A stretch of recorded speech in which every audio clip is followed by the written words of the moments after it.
The Lucerne Valley, Johnson Valley Municipal Advisory Council is called to order at 5:02. Would you all stand for the flag salute, and Jim Hendley from Johnson Valley will lead us this evening. I pledge allegiance to the flag of the United States of America and to the republic for which it stands, one nation, under God, indivisible, with liberty and justice for all. God bless our troops. Amen.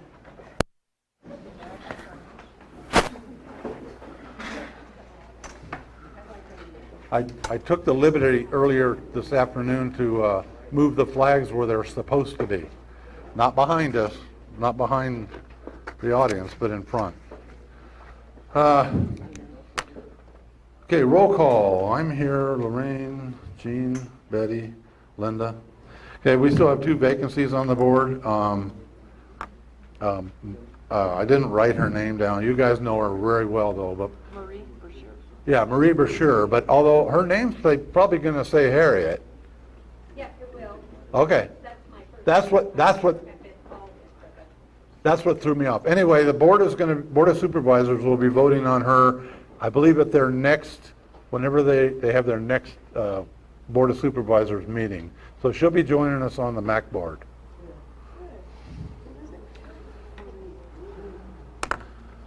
Okay, so you've all seen the agenda here. Looking for an approval of it. Do I get a motion?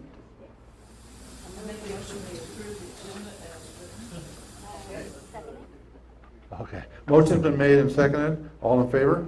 Aye. Opposed? Abstain? Okay. Did you all get a chance to read the minutes? They were mailed to you, I think. I think they were mailed to everybody. Okay, so that's the minutes from our last meeting of June 21st.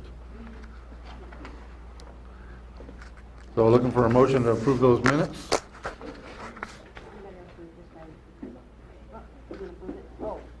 I move we approve it. Okay.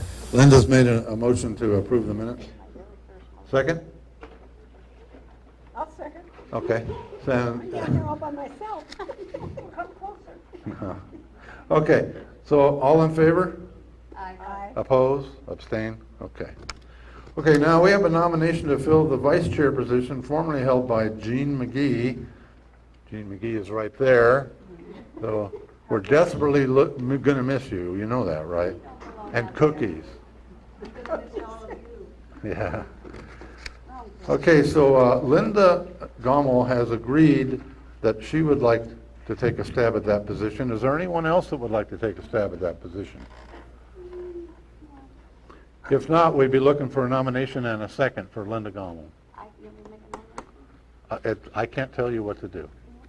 I nominate Linda Gommel. Thank you. I second it. You both chose. Okay, do we have any discussion on that? No. Okay, all in favor? Aye. Those opposed? Those abstain? All right. Linda, you are now our vice chair. Thank you.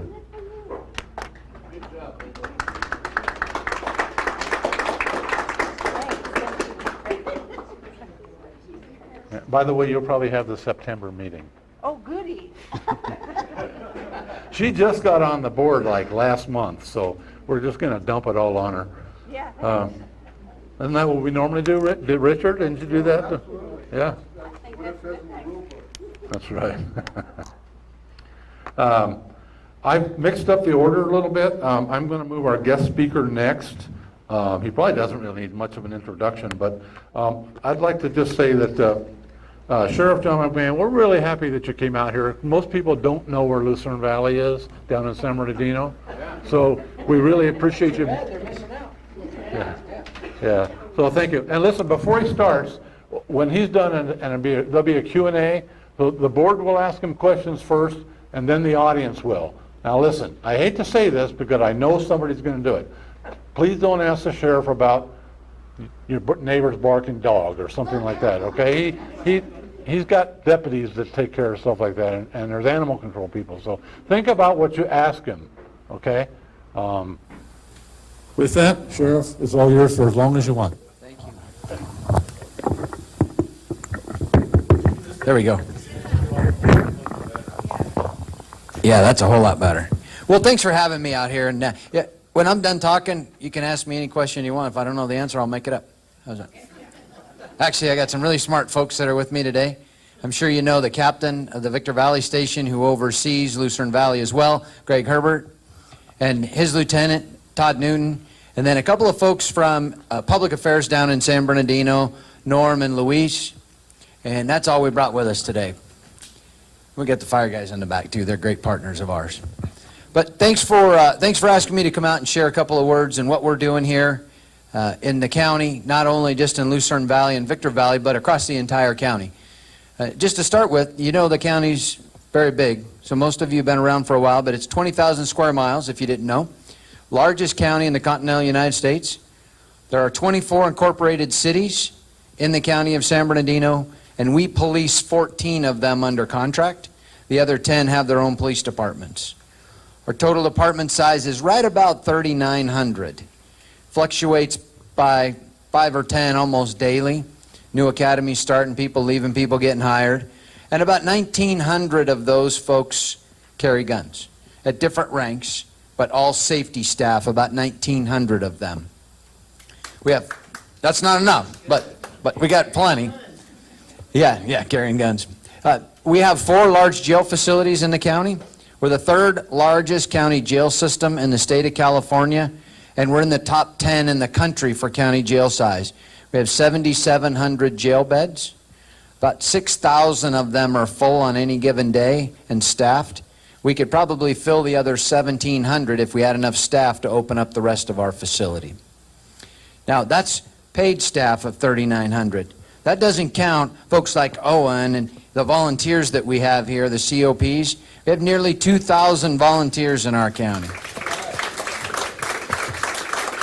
They donate their time and give back to the community in a variety of different capacities, whether it be COPs or search and rescue, and we have cave rescue and dive teams. We have so many volunteers across the county, we couldn't do what we do without their help.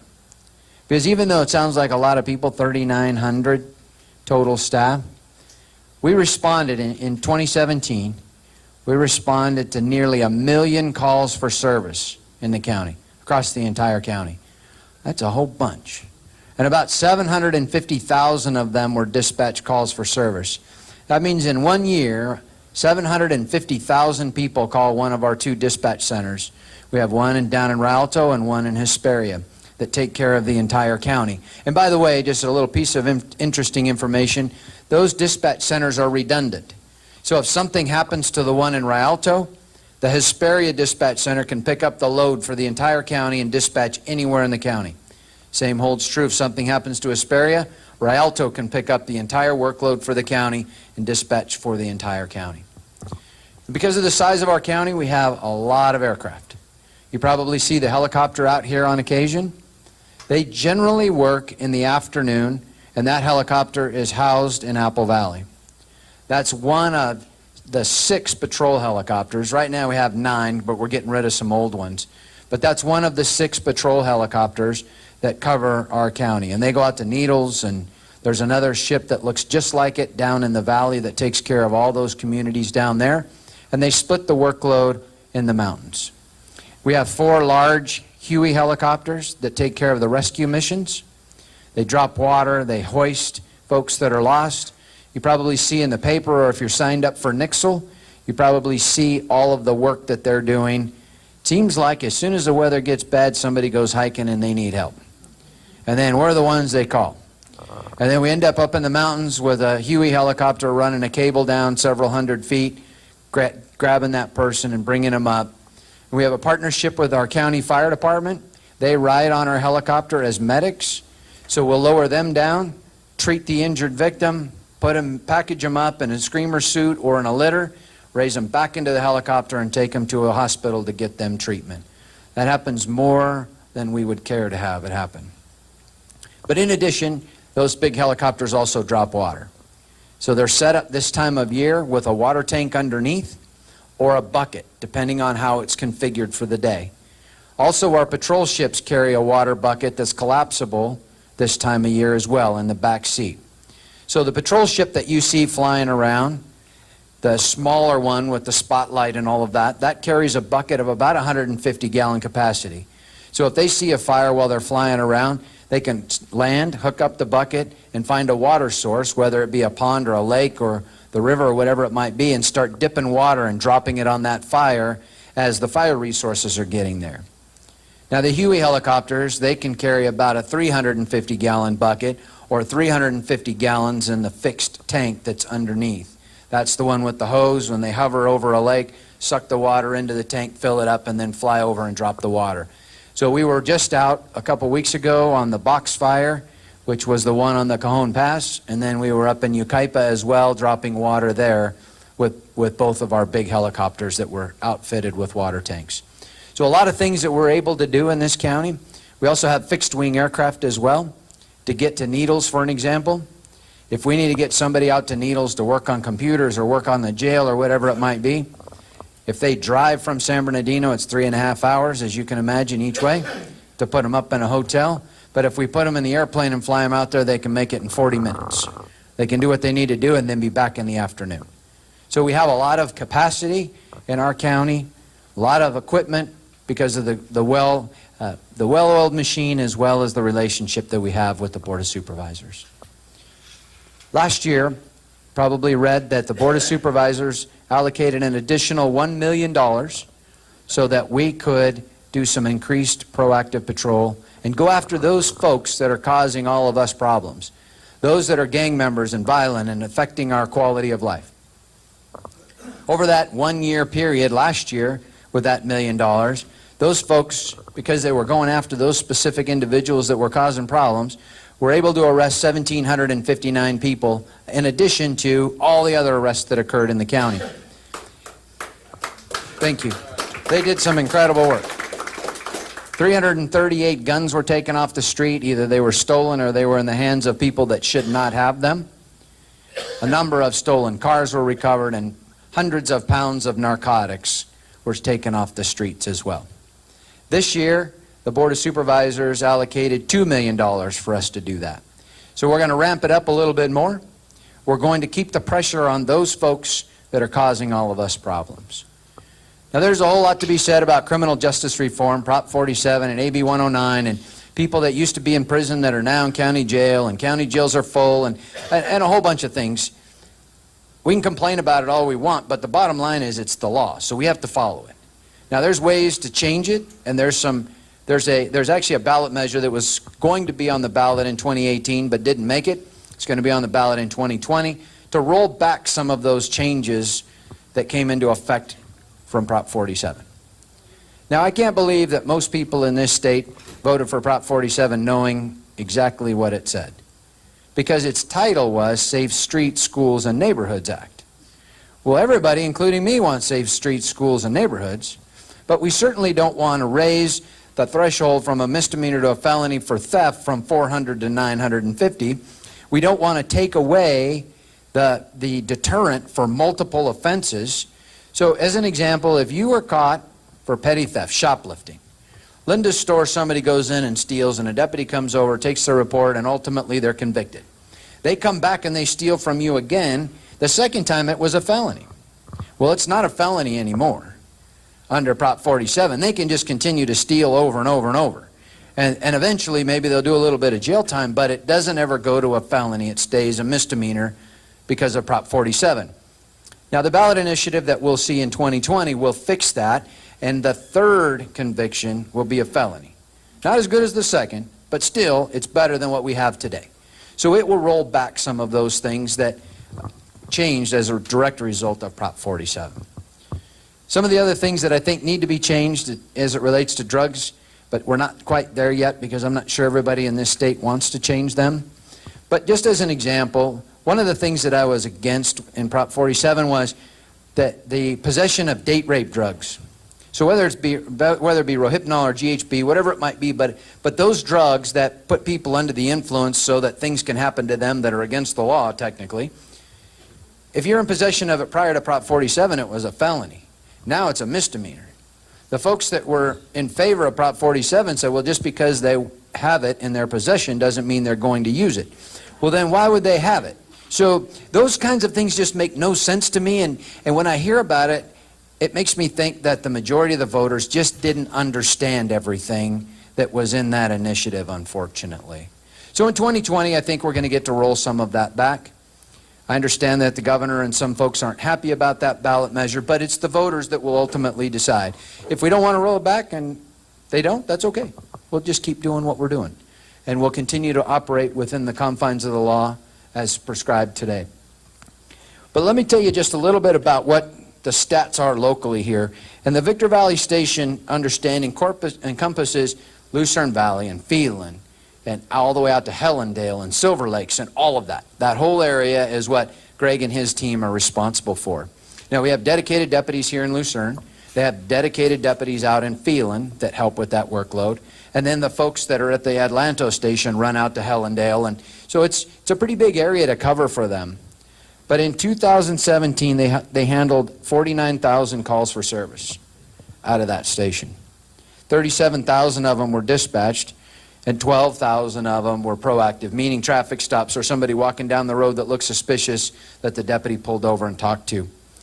And 42 deputies assigned to the stations took 4,000 reports. So it's a pretty big number. A lot of work going on. And in the jail in Atlanto, which is one of our large ones, they booked about 14,500 people last year into that jail. And countywide, we book just shy of 90,000 people into jail annually. That's a lot of people going to jail. That's a whole other issue of the jail system, and that's our constitutional responsibility as sheriffs, is to maintain the jail systems. And we've faced some challenges as a result of criminal justice reform. Some of the things that have changed at the state level now impact us. Those inmates that used to be in state prison that not necessarily took the best care of themselves are now living in county jail. So the number of doctors we have now has doubled, and the number of doctor visits has doubled, and the number of nurse visits has doubled. Mental health is a critical problem for all of us, not only in the facilities, in our jail facilities, but outside as well. So that's been a huge impact. But we are looking at ways to try to keep people from coming back to jail. Now, there are people that are going to be in jail for the rest of their life off and on because they just don't want to make a change. But there are people that want to make a change. And although we offer a lot of programs in our facilities like ESL and GED programs and ROP, and we're partnered up with the Teamsters and the Carpenters to get inmates out of our custody into apprenticeship programs, a variety of things, because our goal is if we can keep them from coming back and they can get home with their families, be gainfully employed, pay taxes, contribute to society, and don't come back to jail, we all win. Because as I already said, we have 6,000 people in custody on any given day. We don't need the business. If they don't come back, it's not going to hurt our feelings. So if there's a way to keep them from coming back, that's huge. And the statewide figures, and it's no different in our county, is right around 70% of the folks in our custody reoffend. Over a period of 2 to 3 years, 70% of them are coming back to jail. Now, not everybody is going to want to change their life and not come back to jail, but if we can impact even 5 or 10% of that, it'd be wonderful. The lower we can get that number, the more room we have in the jail for the folks that are really bad, and the less it will cost us as a county if we don't have as many folks in custody. So that's ultimately the goal, and we're trying a couple of different things. One of the things that we're going to try here in the next month or so is something that I haven't seen done in our state or even across our country yet. Now, there might be somebody doing it, I just don't know about it, but it's a program where we're partnered up with a church, several churches as a matter of fact, over in the Hesperia Apple Valley area, that will pick up inmates when they're released from our custody, make sure they have a ride, because the majority of those folks that reoffend or get back into trouble for whatever reason, not go on probation or parole or whatever, claim that they don't have any transportation. And that probably, there's some truth to that. Now, not all of them tell us the truth, believe it or not. But those that do, I mean, I'm sure there's some truth to the transportation issue. So this church, with some help from us, behavioral health and public health at the county, is going to pick up those inmates when they get released. They're going to make sure they get to those appointments. If they don't have a place to stay when they get released, they're going to find a place for that night so that they're not wandering the street, because we all know nothing good happens at 2 or 3 o'clock in the morning when you're wandering around. Their chances to get back involved in drugs and alcohol and crime are that much higher. So we're going to try that for a year and see what happens. Now, it may work and it may not. I truly believe it's going to do better than what we've been doing. And if it's successful and we have to tweak it a bit, we will. And if it's working, we're going to keep doing it, because I think that's what it's going to take. We can't do it as law enforcement, but the faith-based groups, the churches, and all those folks that attend church can certainly help with that. So we're going to see how that works, and you'll see some stuff in the paper about it. That will also prevent those inmates that are being released from wandering around D Street, for example, in Victorville. We get some complaints about dropping people off and they're wandering around neighborhoods. The problem is, when we release them, they're free. They're not inmates anymore. So what do we do with them? This, I think, may answer that. So we're going to give it a try and see where we go with that. But ultimately, I'll come back in a year, 6 months, and update you guys on what's going on as it relates to that. I think you wanted me to touch just a bit on what we're doing with immigration and SB 54, right? Yeah. I think that was in your letter, your invite letter, that you wanted me to talk about that. I think you actually read it. I did read it, absolutely. So let me share with you the real story as it relates to, they call it Sanctuary State Bill. It's actually titled Senate Bill 54, authored by State Senator Kevin De Leon, and ultimately signed by Governor Brown. So here's the real story. All that piece of legislation does is limit our ability to communicate with ICE.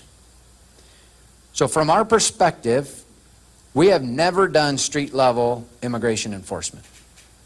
Never have, never will. We have plenty of work in the crime arena to deal with. We don't have time to go find out if somebody is here in the country legally or illegally. The only time their status is questioned as to whether they're in the country legally or not is when they're lawfully booked into one of our jail facilities. So when our officers pull somebody over on the street for whatever traffic violation, they'll ask for proof of insurance, driver's license, registration, just like anybody else. Now, whether you're in the country legally or not, you still have to provide that information. And if you can provide that information, you'll get cited for that traffic violation, and you'll go about your business. Because we don't have a way to check, nor are we interested in checking as to whether or not you are documented or you're undocumented.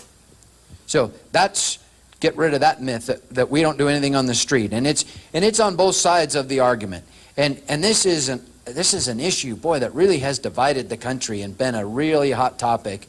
But ultimately, that's what we do on the street. We don't check any of that. Now, when they come to jail, they're booked, photographed, fingerprinted, just like everybody else. Anybody that comes in is booked, photographed, fingerprinted. When their prints are taken, they're sent electronically to DOJ, Homeland Security, FBI, all of those 3-letter agencies.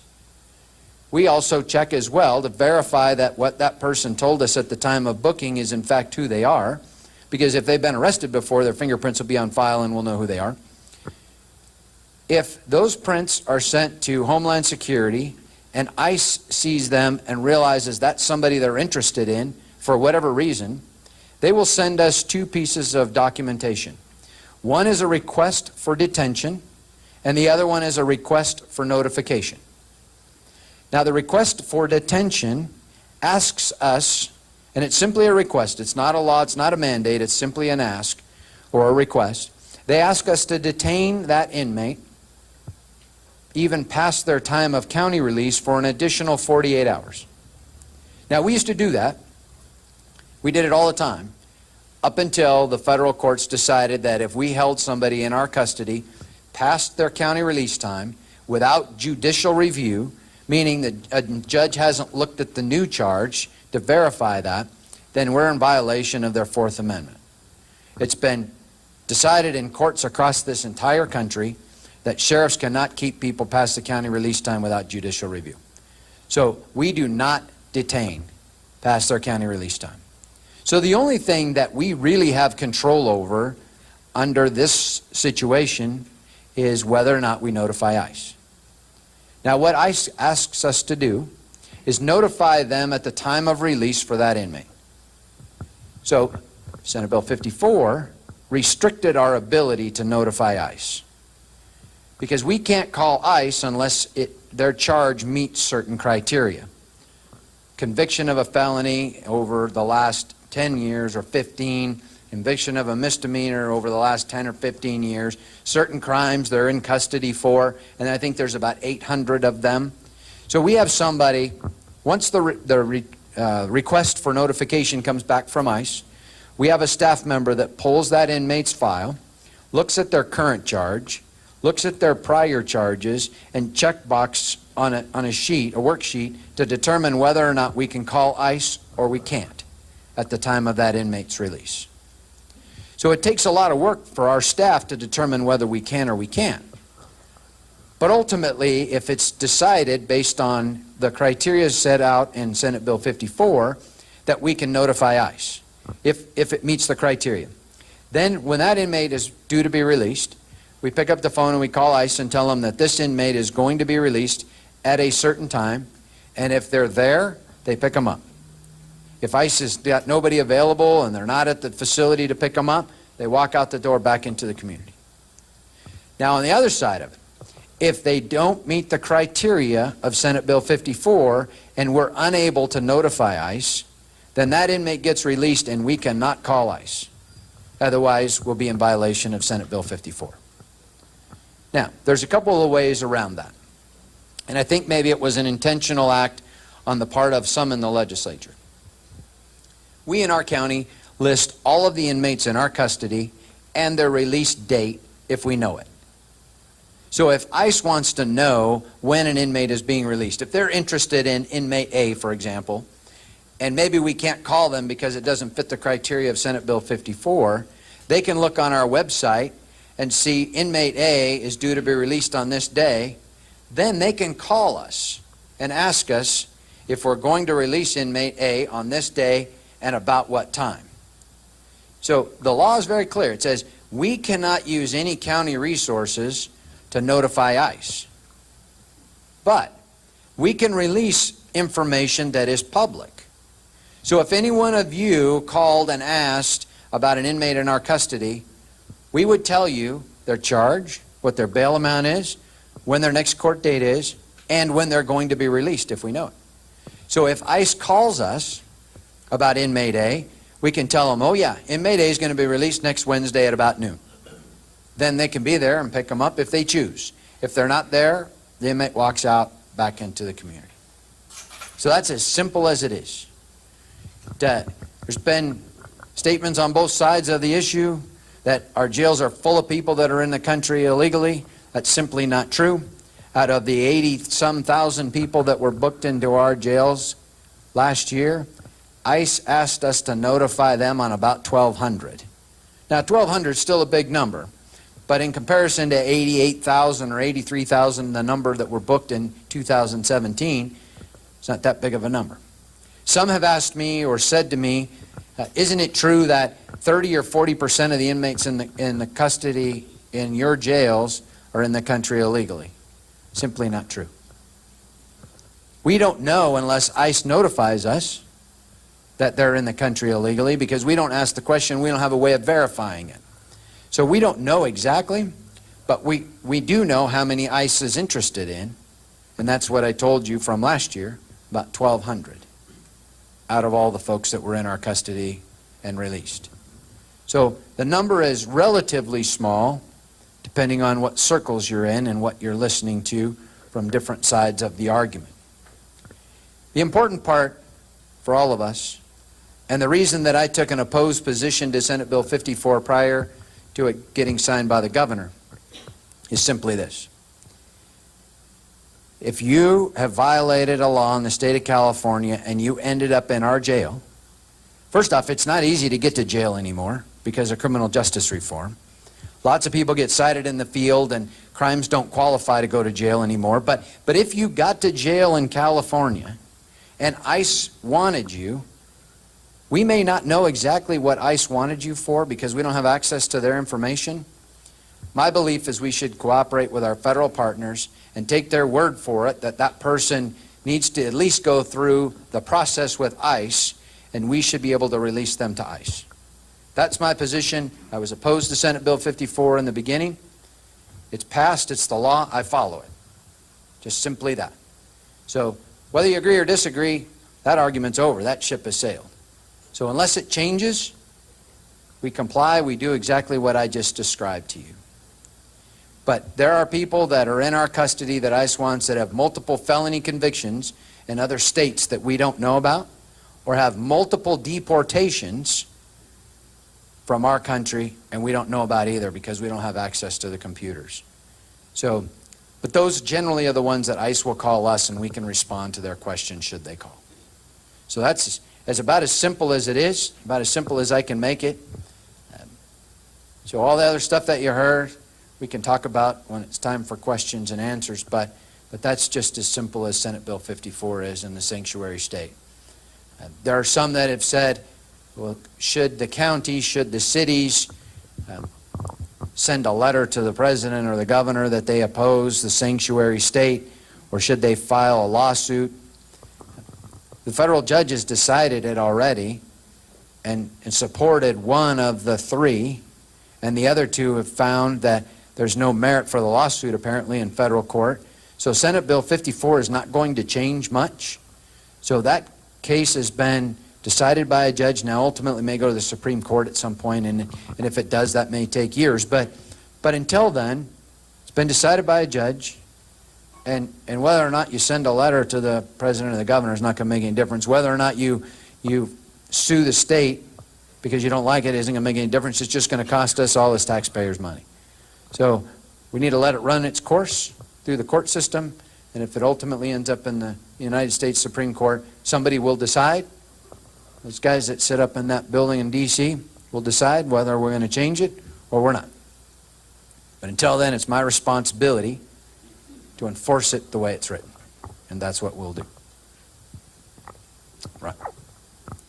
Time for questions from the front table here. Well, first of all, thank you so much for coming again. I really appreciate it. You're welcome. I don't know if this audience is aware that our sheriff is really big on citizens, the right to concealed carry, and he has a humongous program. I think you're up to like 8,500. Yep, 8,300 currently have their CCWs, and there's another 600 in the process, either waiting for the range or going through the background process. Right. So that's you know, it's not really unheard of in California, but certainly there's probably only one other county in Southern California probably that even has the same. We're competing with Fresno County and Kern County. They got us beat right now. They're over 10,000, but we're gaining on them. Well, you better get with it then. No, I really appreciate that, and I just wanted to mention, you know, the legislature every session they keep dumping laws on us that are really against the Second Amendment. They're infringing on the right of the citizens to keep and bear arms. And I know that you have to enforce those laws. I know that you have to do that, but I just don't know if we're ever going to get any relief from it, or, you know, are your deputies out looking to nab us, or if we got one little violation of, you know, got the wrong, whatever, I don't want to get into specifics, but, you know, how are you directing your deputies on, because it's impossible to try to understand all these laws that they keep coming up with each session. As it relates to CCWs, correct? No, I'm thinking of the Second Amendment in general. Okay, got it. Let me talk about the CCW process for just a second. I'm a big supporter in that for those folks that are interested. Now that number, 8,300, and another 600 in the process, sounds like a big number, but we have 2.1 million people in the county. So you think that, you know, that's a big number. But those 8,300 people that currently have them, it's a big deal for them to have a CCW. And I support that. If that's what you choose to do and you want to pursue that, I'm all in favor of it. I speak to every renewal class that I can, because you have to renew every 2 years. I go in and talk to the group as often as I can and remind them that it's your responsibility to be proficient and to practice with that firearm, because you're not going to have the time to decide whether or not there's one in the chamber, whether or not the safety's on, whether or not you have a decocking lever. It's going to be muscle memory, so you need to practice and be proficient. Then you'll be able to defend yourself and your family. Now, we take the background process very, very seriously when it comes to CCWs. And we do it because I want to protect the integrity of the system and the process of CCWs. CCW is not, that's a carry concealed weapon. I always got to say that, because sometimes the group, when I speak to the CCW group, everybody knows what I'm talking about, but sometimes in public groups they don't. But it is not guaranteed by the Constitution. Your right to bear arms in the Second Amendment is guaranteed, obviously, but your right to carry a concealed weapon in the county of San Bernardino or for anywhere in the state of California is not guaranteed by the Constitution. Now, there are folks that don't care for that process, don't think that anybody ought to carry guns. Some of them work in that big white dome in Sacramento. I don't want to be the county that gives a CCW to somebody that does something crazy. We fully vet people. Some don't get them because we're just not comfortable with it. Some have them, and at the time of renewal or even in between renewal time, lose them because they do something that they shouldn't have done, and we take their CCW away. But it's our responsibility to protect the process, because if we don't, somebody in Sacramento is either going to take it away, or they're going to restrict it, or try to run it out of the state DOJ in Sacramento, none of which will be in the best interest of those folks in our county that want to participate in the process. So we take it very seriously. Not very many people lose their CCWs. It's very rare that we have an incident with somebody that has a CCW. And it's actually pretty rare, those folks that apply, that get denied. Once in a while it happens. But as the number of folks that apply get bigger, obviously the number of folks that get declined gets a bit bigger as well. But the ones that get denied generally are because they're not telling us the truth. We ask you in the background process if you've ever been arrested, if you've ever been convicted. Now, believe it or not, people tell us no. And they haven't. Well, I don't know if they don't think we're going to find out. But when we find out and they've said no, and we interview them and we ask them, are you sure you haven't been arrested? No, I've never been arrested. Well, they're not going to get a CCW, because if they can't tell us the truth then, they're not going to tell us the truth later. And in my opinion, they're not of good moral character. So, our deputy sheriffs understand the CCW process and support it. They don't have any issue with the CCW process itself. As it relates to firearms, we're only interested in taking firearms from folks that, number one, are stolen, belong to somebody else, or from folks that are not supposed to have them, that are prohibited, whether it be a felony conviction or somebody has some mental illness issues, and that's our focus. We don't go looking to take people's guns away. We take plenty of guns from people that are absolutely not supposed to have them. And we really don't have the time to go do all of the other stuff. So we're very much supportive in this county of the Second Amendment and certainly the CCW process. I know that was kind of a long answer to a short question, but I thought it was important to share all of that. Can I ask a question, Roger? Yeah, next question. I'm asking this question for Roger. Is there any age limit on a CCW? Hey. Wow. This is a tough question. Brutal. Wow. There is no age limit. You just have to be able to pass the class and go to the range and be proficient with the firearm. There was some talk about county employees carrying CCW. Was that ever discussed and settled? I don't make the policy as to whether or not people with CCWs can carry guns into their workplace. That's a Board of Supervisors decision countywide.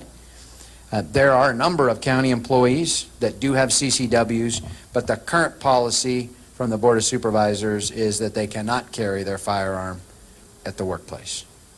Now, fortunately for us, in most of our buildings, we got a lot of guys with guns. Yeah. Any other questions from the board members? On? Yeah.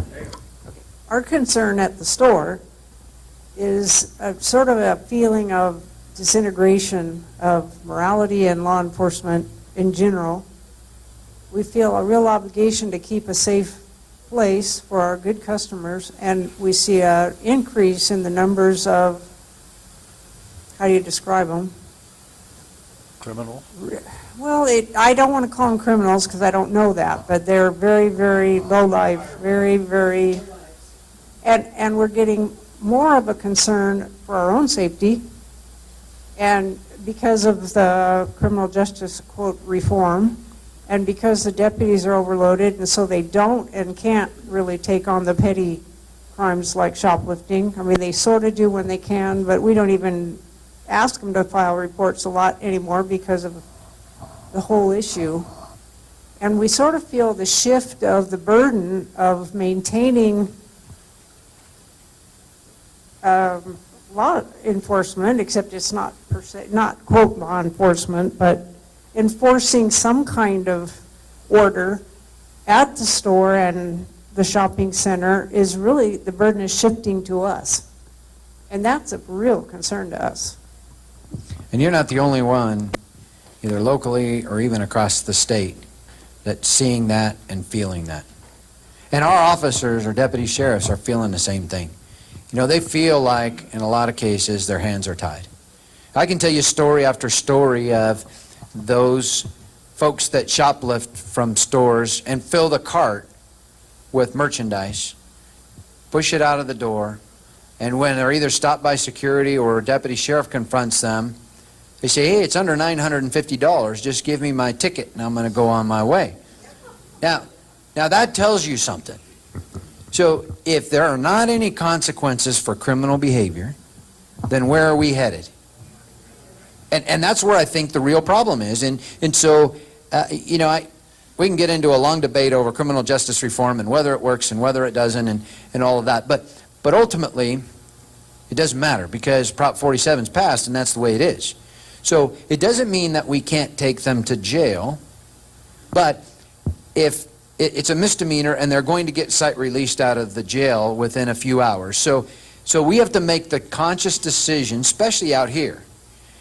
Is our deputy sheriff going to take that person all the way to Atlanto to book them? They get out in 2 or 3 hours and then drives all the way back. Now, the deputy drops them off and drives back, but the deputy's gone from your community for 2 to 3 hours. So it's a difficult decision because I'm a firm believer in consequences for criminal behavior. But it's just, it just makes sense for us to site release them and then hope that they don't reoffend. But what we found is, and we had a conversation with a group that just did a report, the Public Policy Institute of California just did a report on Prop 47 and said that violent crime didn't go up because of Prop 47, but property crime did. And that's absolutely true. I'm glad they're calling it like it is. But the problem is exactly what Linda just described as far as statistical purposes.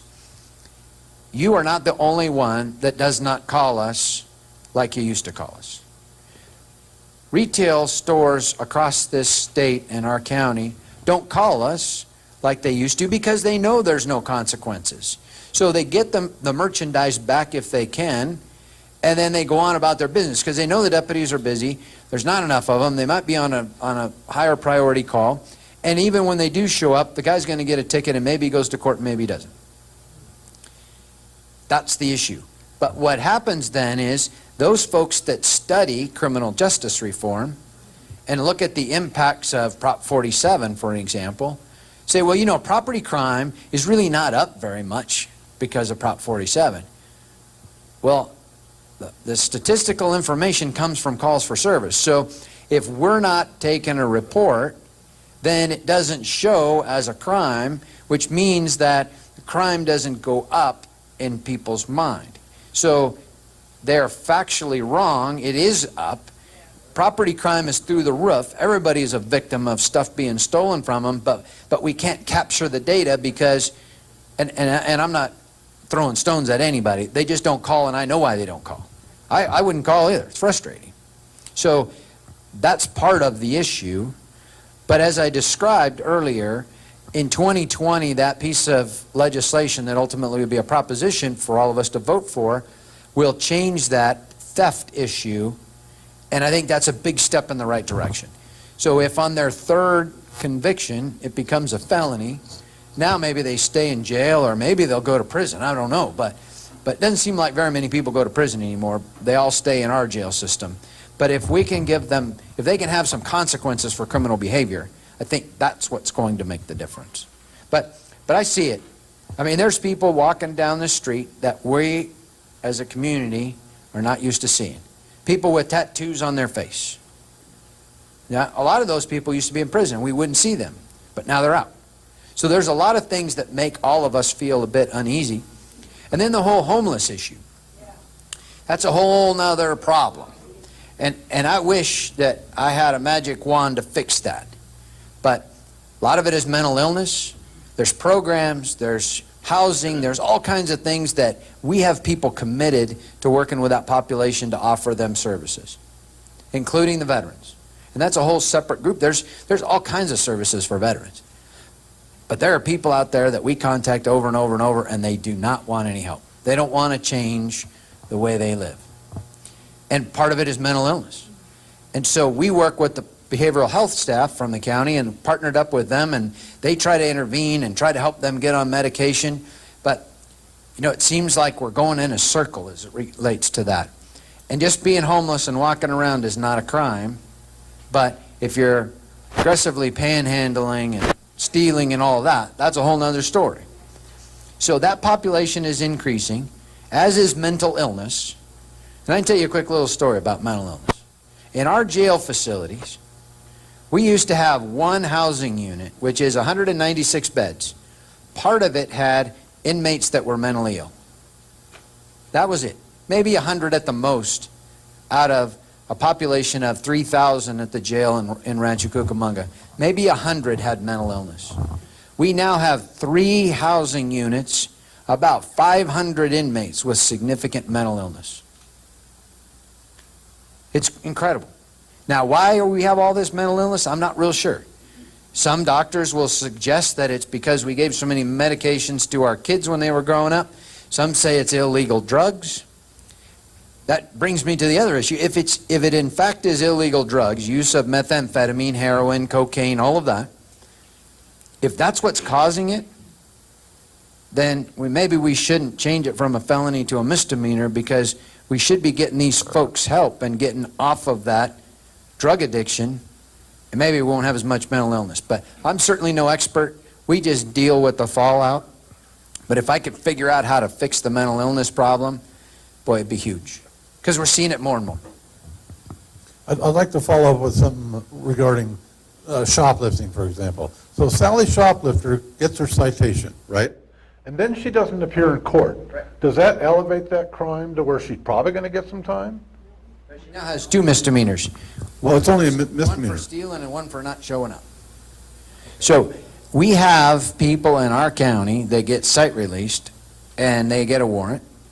Then we take them to jail and they get out again, because we really in our jail system only have the capacity to hold people that have 3 or more warrants. So if you only have 1 or 2, we don't have the room in jail for them. But if they have 3 or more, we keep them. And then we get them in front of the judge, and then the judge will sentence them to whatever, time served, time in jail, fines, whatever it might be, some type of program. And then maybe that changes them, maybe it turns them around, maybe not. But then we have people that we just haven't caught yet that have 5 and 6 warrants for the same case, or multiple petty theft cases. They just keep stealing, and we just haven't caught them yet to put them back into jail. Anything else from the board before we? And I'd like to say, I find that as I notice the homeless people in Lucerne Valley, Victorville, wherever I'm at, and I see them, that they're getting younger and younger. And that's really disturbing. And they have their kids with them, and you see them sitting on the corner at Walmart, and they're begging with their children. And you know that these kids are going to grow up and be the same way, because they have no kind of guidance to bring them and show them what's out there for them. And it makes me wonder why the younger generation is getting messed up like this. Well, I can't answer the question as to why the younger generation is doing what they're doing. But that does bring up a great point, and I didn't mention it. We have all seen those folks panhandling at an intersection, a freeway off-ramp, a variety of different places. Some, now I got my wife broke from this, but will give them money. Now, I will tell you, my personal opinion is that's the worst thing in the world we can do. If they're hungry and they want something to eat, then give them something to eat. That's absolutely fine. But we, as a group, are being scammed by these people. So the ones that, and I could tell you story after story about this, but the ones that are sitting at the off-ramp, for example, like at D Street in the 15, if you watch over a period of time, they actually have a schedule. There's a guy that sits there for about 2-3 hours, and then he has to leave, and another guy comes, and he sits there for 2 or 3 hours, and then he has to leave. Now, their little sign will tell you they're homeless, or they're a veteran, or they're broke, or they need something to eat, or whatever it might be, a variety of different marketing schemes. But when they walk away from that off-ramp, they go get in a car and drive away. So they're scamming all of us, they're making a lot of money. Now our homeless team, that's all they do is deal with our homeless population and try to find them housing, have dealt with this group, and I say group because it's an organized group. I mean, they have it all worked out. And there, believe it or not, there is a guy that collects money that gets paid for allowing people to work that corner for 3 hours. Yeah, I mean, he gets a cut of the action. Yeah, well, this is a big scam. So there's one great example. There's a guy on Tippecanoe and the 10 freeway in San Bernardino that was working that off-ramp over and over and over. Our guys finally got him to cop out to what was really going on. He has a house, he's married, he gets Social Security, but his wife won't let him buy beer. So he goes to work the corner, and he gets enough money, and he goes to the store and buys beer, and then he goes back home. That happened every single day. So this is going on all over, and if you watch closely, you'll see a guy at the off-ramp, and then within a couple of days, you'll see the same guy, and his sign will be different. Because maybe that marketing scheme quit working, and he had to try something different. You know, he's from out of town, he just needs some money for gas to get to the next town. Or, you know, then he'll get a dog, and he'll have a dog sitting there, because that sometimes pulls at people's heartstrings. Or they'll bring a kid with them. And you know, they probably aren't homeless. Now, I don't know about the example you used, but some of them aren't, and they're making money. And another little story that I thought was classic, and it's the first time I'd heard about it. I was speaking to the Chamber of Commerce in Rancho Cucamonga one day, and I talked about this exactly, and how we shouldn't give money. We should give money to the local charity that can funnel money to these folks and give them the help that they need. That's absolutely appropriate.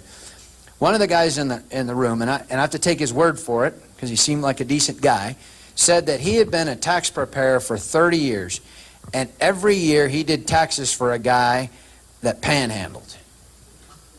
So this guy was making a lot of money, and he was paying, at least he was paying his taxes on his income. But I don't know if he was lying about his income, because how are you going to prove it, right? But that goes to show you what's going on out there. Now that is a different population than those folks that you know are severely mentally ill, that are dirty and disheveled, that are just walking down the street with the blank stare. Now, those are two completely different populations. Significant mental illness that needs to be dealt with differently than the folks that are on the corner taking our money and getting wealthy. Completely different. Yeah. Hold on. Is the council done? We'll turn it over to the, okay. Brian is going to take a microphone over to whoever has a question, so wait till Brian brings you the microphone and wait till I acknowledge you. We'll start with Robin in the front row. Okay, pardon me with my voice and everything. I've had laryngitis all week. But anyways, I used to work over in San Bernardino Rancho Courthouse, and I commend you guys because when I worked there, I did all the paperwork for something stupid like from one house to another, taking electricity from another person, and also doing the paperwork for traffic court and family law. This has been a long time ago. But my second question is, I used to be a COP. Why don't we have the sheriffs that we used to when I first came out here? Meaning the number of deputy sheriffs on patrol? Yeah, that number is just a little bit short of what we've had, but we've added a number to the unincorporated patrol areas over the last years. And I think we've added 11 or 12 to the Victor Valley Station over the last couple of years. 11 to the Victor Valley Station. Oh, and you know, you think about 11, that seems like a lot of folks, but remember, it takes 5 deputy sheriffs to staff a shift 24 hours a day, 7 days a week. So if we add 11, that's really only 2 that you're going to see for this huge area. All the way out to Lucerne, the Marianas, all the way out to Phelan, Pinion Hills, out to Hellendale. It's an incredible area to cover. Yeah. It comes down to dollars and cents. You know, it's simply, I deploy the resources that I have in the way that I feel is best based on the input from all of our folks, but the Board of Supervisors allocates the money. And I will tell you that they always tell me, and I truly believe them, that public safety is their top priority. They give us as much money as they can to help us. Now, I can tell you that this year's budget, we got 2 new helicopters, patrol helicopters, to replace the ones that are worn out. We got the $2 million to do the proactive patrol and crime suppression throughout the entire county. We got 15 new deputy sheriffs for the jail system to deal with that crazy population we're dealing with now. So they've given us a lot. It just, they can only do so much because there's just only so much money. They know that I need about another 50 deputies in the unincorporated patrol areas. And they'll do it as soon as they can afford it. But they also know that we need to open up the rest of the jail in Adelanto. And the cost to do that is over $20 million annually. It's trying to find that money to staff all of those things that we need. So they're helping us. But what I can tell you is that the men and women that come to work every day for our organization, they do an incredible job. They work hard. And when you, thank you.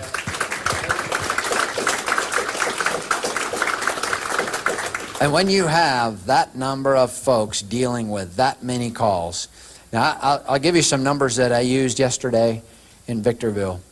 So there in Barstow and the 4 cities in the high desert, Adelanto, Hesperia, Apple Valley, and Victorville, and then the unincorporated area. So the entire high desert, with the exception of Needles and Morongo, 250 deputy sheriffs. That's what's assigned to all of those stations. And in 2017, they handled 520 calls for service and arrested 15,000 people and took 50,000 crime reports. 250 deputy sheriffs did that. So that's a lot, and that includes all the drive time. So you leave the Adelanto station and you come out to Lucerne, it takes you a bit because of traffic. So it'd be great to have more, and we'll get more as things get better.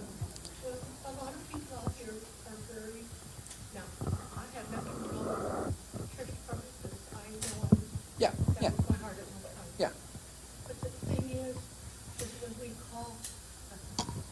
when we call for help, or we need the help because somebody has broke in or stolen stuff from you, it's like you're kind of disappointed. And I know people in here that are. Yeah, yeah. And we need the people, we really do. And we're the smallest town out of all the people out here, and they need it the most. You're right. You're right, and I would love to put more out here. You have 8 deputy sheriffs assigned out here that come to work in Lucerne Valley. 1 detective and a sergeant that come to work here. That's not including what happens in the Victor Valley Station and out of Adelanto, or the folks that are working in the area between Phelan and Lucerne Valley. So if you only have 2 deputy sheriffs working on the shift, if they're both at a domestic violence call, then there's nobody right away to come take care of you. Now, the deputy that's in the Marianas, if he's free, he could come out and help you, but driving time from the Marianas to Lucerne Valley, it's going to take a little bit. And then if another priority call comes, that's where they're going to go. Not that the burglary call isn't a priority, because it certainly is a priority to you, but we go to those crimes of violence first, and then go to the property crimes next. I have a question. Somebody that, let's say, like you said,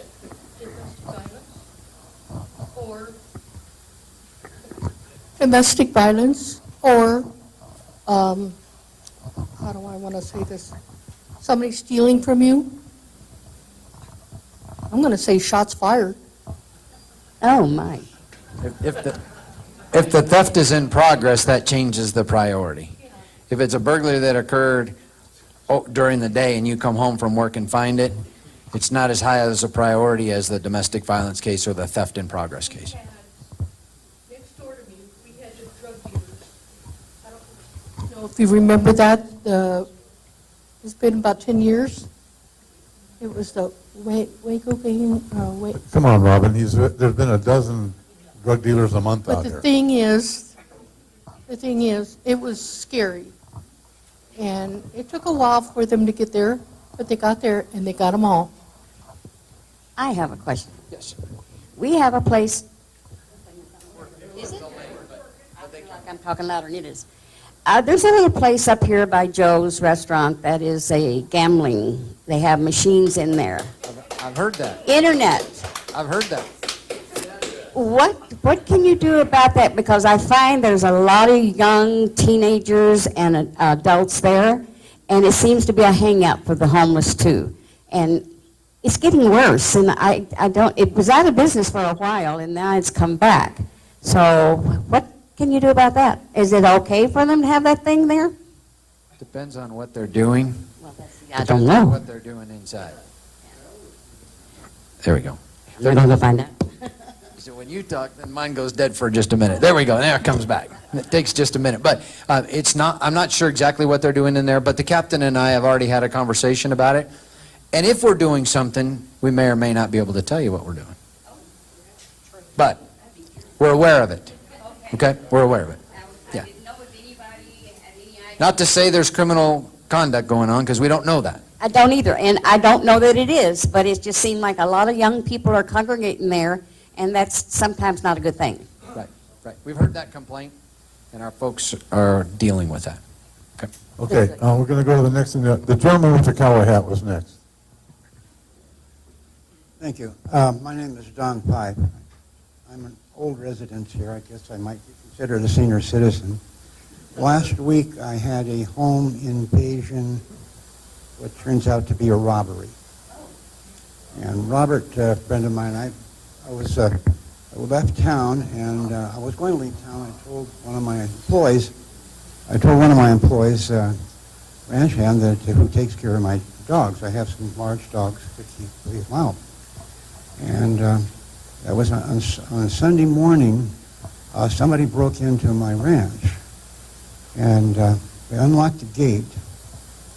And later I found somebody else had put a lock on that gate. It was not my lock. Now my dogs are going ballistic, and we've had more than $100,000 stolen in the last few years by a criminal gang that's operating, and we know who they are.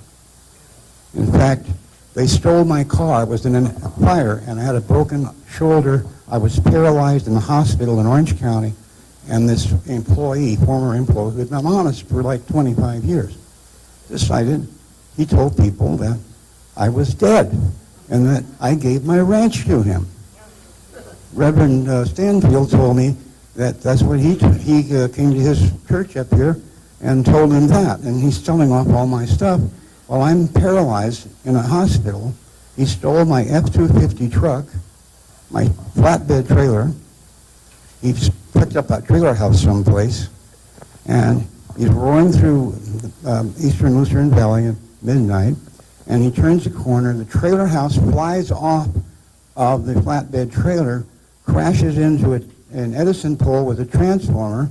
Now Edison's suing me for the price of the transformer, which is about $10,000. And I have a report from the CHP, and I have it here, that documents this accident.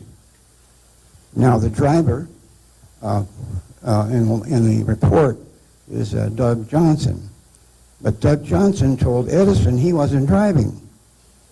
My former employee, Dave Heck, was driving, but he had a warrant out for his arrest, so when the CHP showed up, he took the hit, and they lied, of course, to the officer. And I have a report here, and I've been asking for some prosecution. Now, that was in 2015. In the meantime, I was in a wheelchair for a long time, and I was just getting well, and some woman texting hit me going 40 miles an hour while I was parked off the street, so then I was laid up again.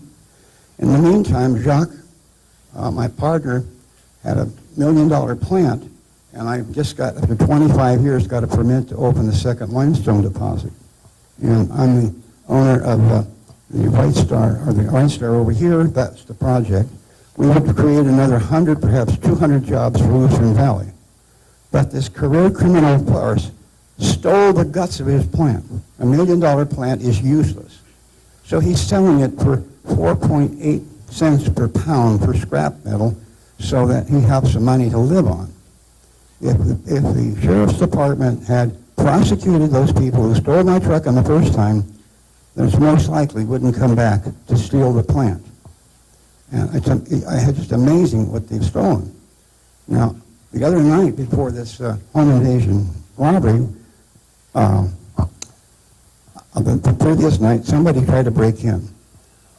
My dogs went ballistic. I took my 12 gauge, snuck out in the dark to see if I could get the license number or something. They noticed that I was still there. They roared off, crashed through a gate. They were planning this home invasion robbery for that night. Found out I was home and took off. The next day I was gone. And Sam, my neighbor, Sam Clark, calls me up and he says, Don, there's a huge bonfire in your yard over there. And he says, I turned on my night vision stuff, and my God, there's people all over the place. All the lights are in your house. They broke into my house. Well, it turns out they took my dogs, because this gentleman knew my dogs, and put them in another structure, and invited a whole bunch of Lucerne Valley teenagers over to drink and have sex. Now, the people involved adults and juveniles. And I have a question here.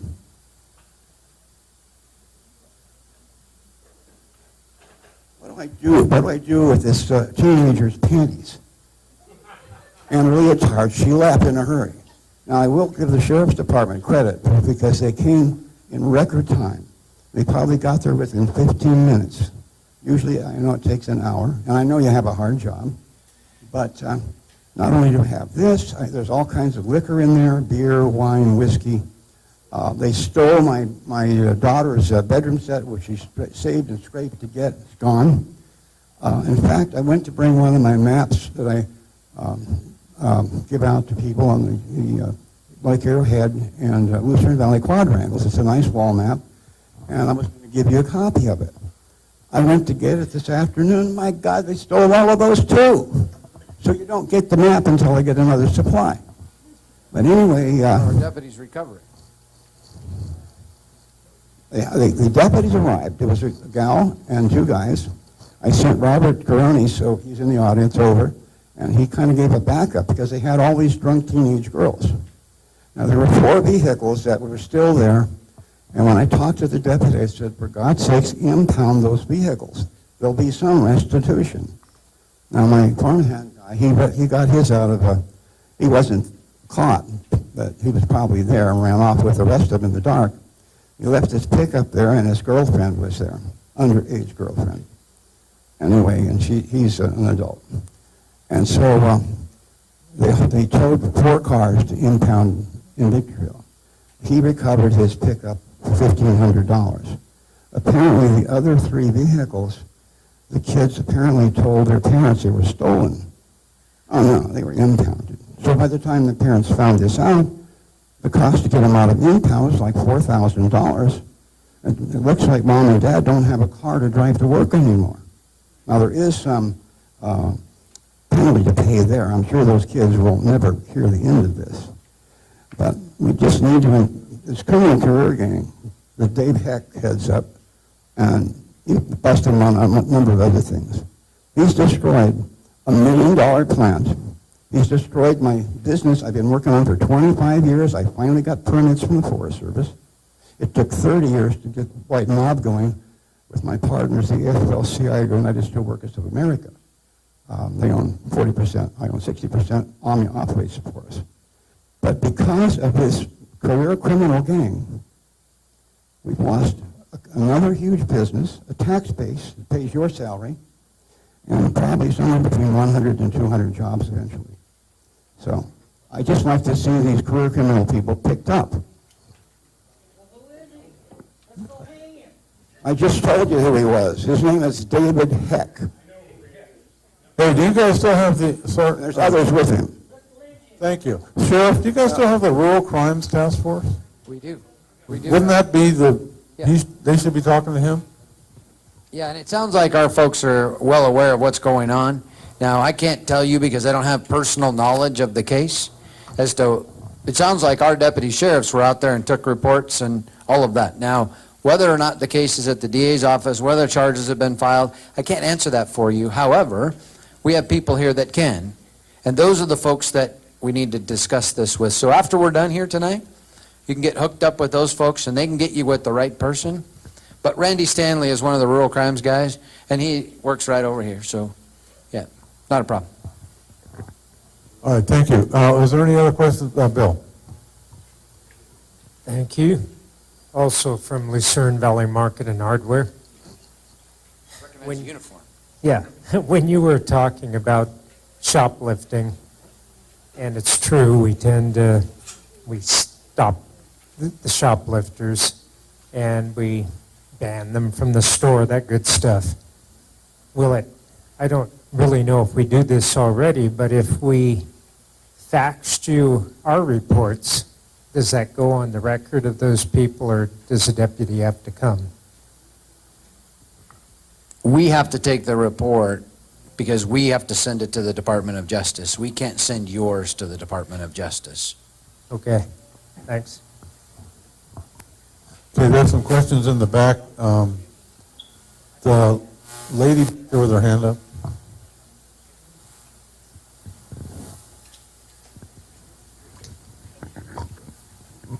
Hi, my Howdy. name's Debbie Gavitt.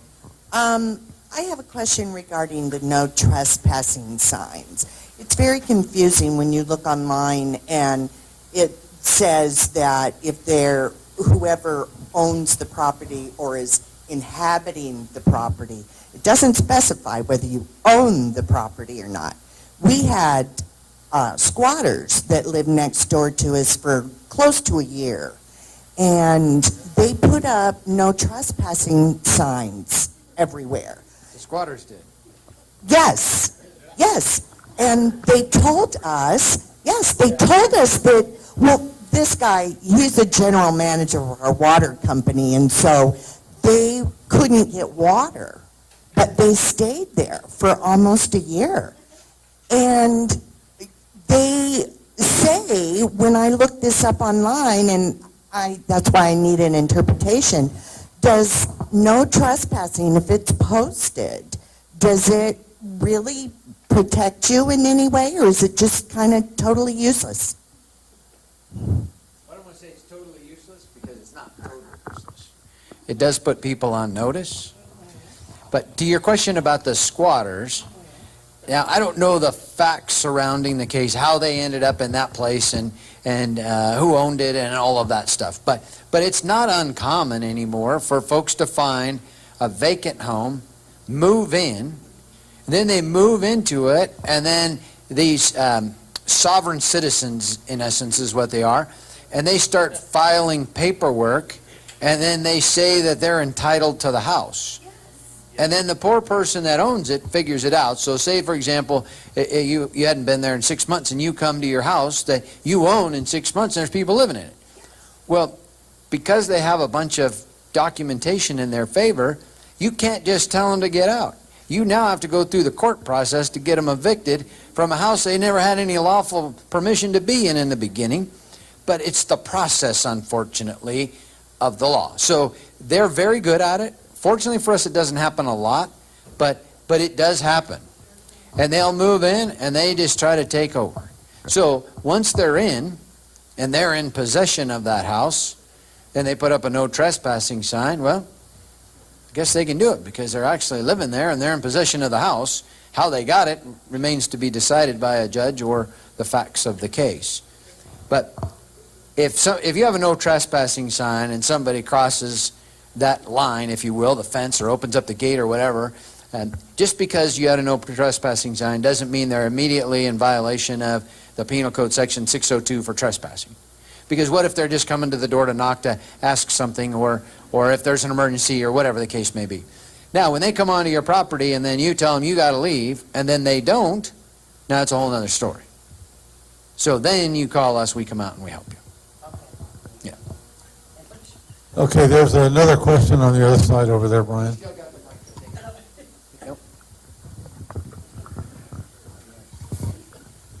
My name is Cindy Grinaldos, and I live 10 miles out of town, and there's only 2 of us on our road.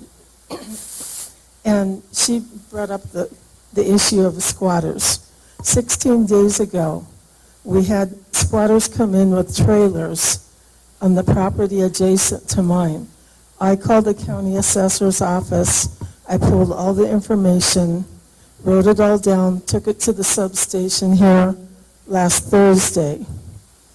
They sent a deputy out.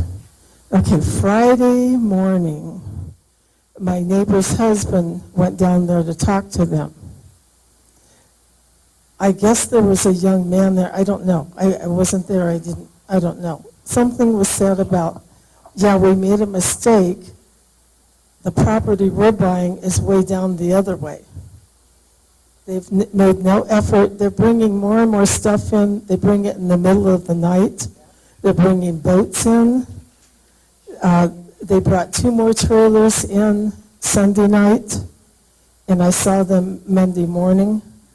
And last night, there was a guy cooking outside. I was watching him with the binoculars, and he's a different guy, and there was a woman and a child. The child's from that distance about this tall, so I'm guessing maybe 6 years old. They're living out there with no facilities, and they're getting real close to encroaching on my property, and I have surveyor stakes out there. Excuse me. I spoke with Deputy Montes. That was Tuesday morning. He made another report, and he went out there. Let me backtrack. Last Sunday, my neighbor had parked his truck partway on the road. Well, the guy was coming back in, and I heard all this honking because I was watering trees, and I heard all this yelling. Well, my neighbor called me, and she said they had a yelling match, and the guy told him that he was going to get his buddies from Big Bear to come down and take care of my neighbor. And this guy, and he said that he owns the road, and he's got 1 boat parked in the road. I think this is going to be a huge mess, and I don't know what we can do about it. The folks that can follow up on that are in the room as well. I mean, I don't have any independent knowledge of the case specifically, but it sounds like our deputies do. So where the case is and what process they're in at this point, I can't comment because I don't know. Without getting Deputy Montes or any of the other deputies that you've contacted in the room with us. But the lieutenant and captain from the station that oversee Lucerne Valley can get with you after the meeting and can tell you what the status is. And if they can't tell you now because they may not know, then they can find out from the staff or the sergeant and Lucerne who can give you some answers. Okay? What's going on with all these marijuana grows that are everywhere? I keep reporting them, but I'm not seeing anything. And this has been 4 months now. Depends on which ones you're calling on. We're taking down marijuana grows as fast as we can. So have 6 guys assigned to do nothing but go after illegal marijuana grows in the county of 20,000 square miles. So we're taking down, well, I think it was just in the news yesterday. I think we took down 8 or 10 grows in Hellendale. Okay, is that what it is? And they're just moving down the list. And we're going from grow to grow to grow, and we're taking them down as fast as we possibly can, processing them, taking people to jail if they're there, and they're popping up faster than we can take them down. But we're not giving up. I mean, we get 6 guys. That's what they do all day, is they go chase marijuana grows. But the other part of it is, what happens when they do get caught? I've heard that they go down, they get released after a couple hours and pay a couple $1,000s and walk away. And I know that's not your problem, that the law's the law. It depends on the circumstances of the case. So it depends on where the grow was, what they were growing, the number of plants, if we found somebody there, if we could connect them to being in charge of it or just tending the garden. So it's a variety of things, but ultimately we send the case to the DA's office, and you know, I'm here to tell you that marijuana is not what it used to be because of the reform in the law. And sometimes our DA's office won't even file the case, depending on the circumstances. And believe it or not, we find those grows in the houses, you know, where they'll go in and rent a house, and they'll just turn it into an illegal marijuana grow. We get more convictions, and the crooks get more time from bypassing the meter and stealing electricity than they generally do from growing the marijuana. And we take all of that stuff, for example, we take the lights and all of the grow equipment, and we take it as evidence and we hold it. But if we don't return it when the case is over, then they sue us for the value of the lights and all of the grow stuff, and we got to pay them when we give it back to them. So it's frustrating. It's frustrating for us. And we have, our guys have a huge list of all the illegal marijuana grows in the county. And they just go down the list. And they just keep picking them off. So we'll get to yours, the ones you reported, we'll get to them. Yeah. We use Nixle. Is that just about the best way to do it? That is the best way. Nixle alerts from our department, they'll give you most everything that's going on of any significance. If you want anything specific to your community, there's some other social media platforms that you can use. But Nixle tells you what's going on countywide and those issues that are of significance.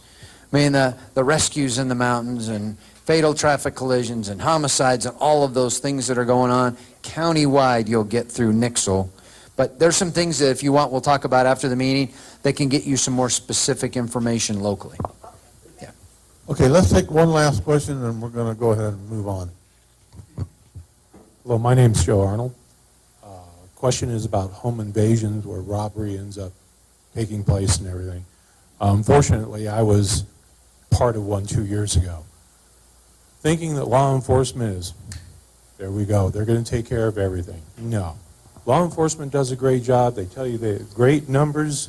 They arrest people. How long do they stay in jail?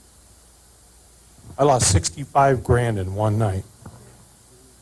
2 weeks before that, same people who robbed me, robbed Robertson Ready Mix. I think I was told by one of the employees it was about $500,000. That week, I called Officer Statton, came out right away, went through everything. I showed him all my receipts for the stuff that I had, pictures that I have even showed to the insurance company. He told me, I hope you got good homeowners insurance. Anyone else that I contacted in the court system basically told me the same thing. Second time I got robbed, didn't call the police department, got everything back except for one piece of equipment. So when somebody's talking about putting on more taxes or doing this or doing that, and you look at our level of our government that we have sitting in Sacramento, tying their hands, why do we put more people on? If the government will not change and deal with these people the way they need to be dealt with, all we get is a bunch of guys we're paying to sit in here, take ridicule from what has happened to us through the legal system, what ends up screwing the victims, just like Linda at the store, and so on. They tried robbing my shop. The only one that contacts me from the shop is ADT and my guard dog. That's how I take care of that problem out there. But that's a terrible thing that I have to sit up here and tell everybody. I get it. I do, and I hear that all over because of the frustration level of what goes on in our court system and consequences for criminal behavior, as I've said a couple times before. I can tell you a quick little story about a conversation I had with the governor. He called me and asked me about Senate Bill 54, the sanctuary state bill, and how it worked in our county and what my issues were with it. So I shared with him my thoughts, and I've already shared those with you tonight. But he asked me if there was anything else that he should know. And I said, well, regarding immigration or anything? And he said, no, anything. And I said, the citizens in the county of San Bernardino are getting frustrated with the crime. They're frustrated that there's no consequences for criminal behavior. Frustrated at criminal justice reform. And I said, to be quite honest with you, they're blaming you and the legislature. And believe it or not, and he was honest, he said, you know, I'm hearing that all over the state.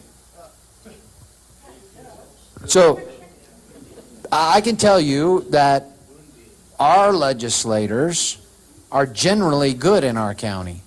For the most part, we have great legislators. They get it. They understand. They support what we're doing.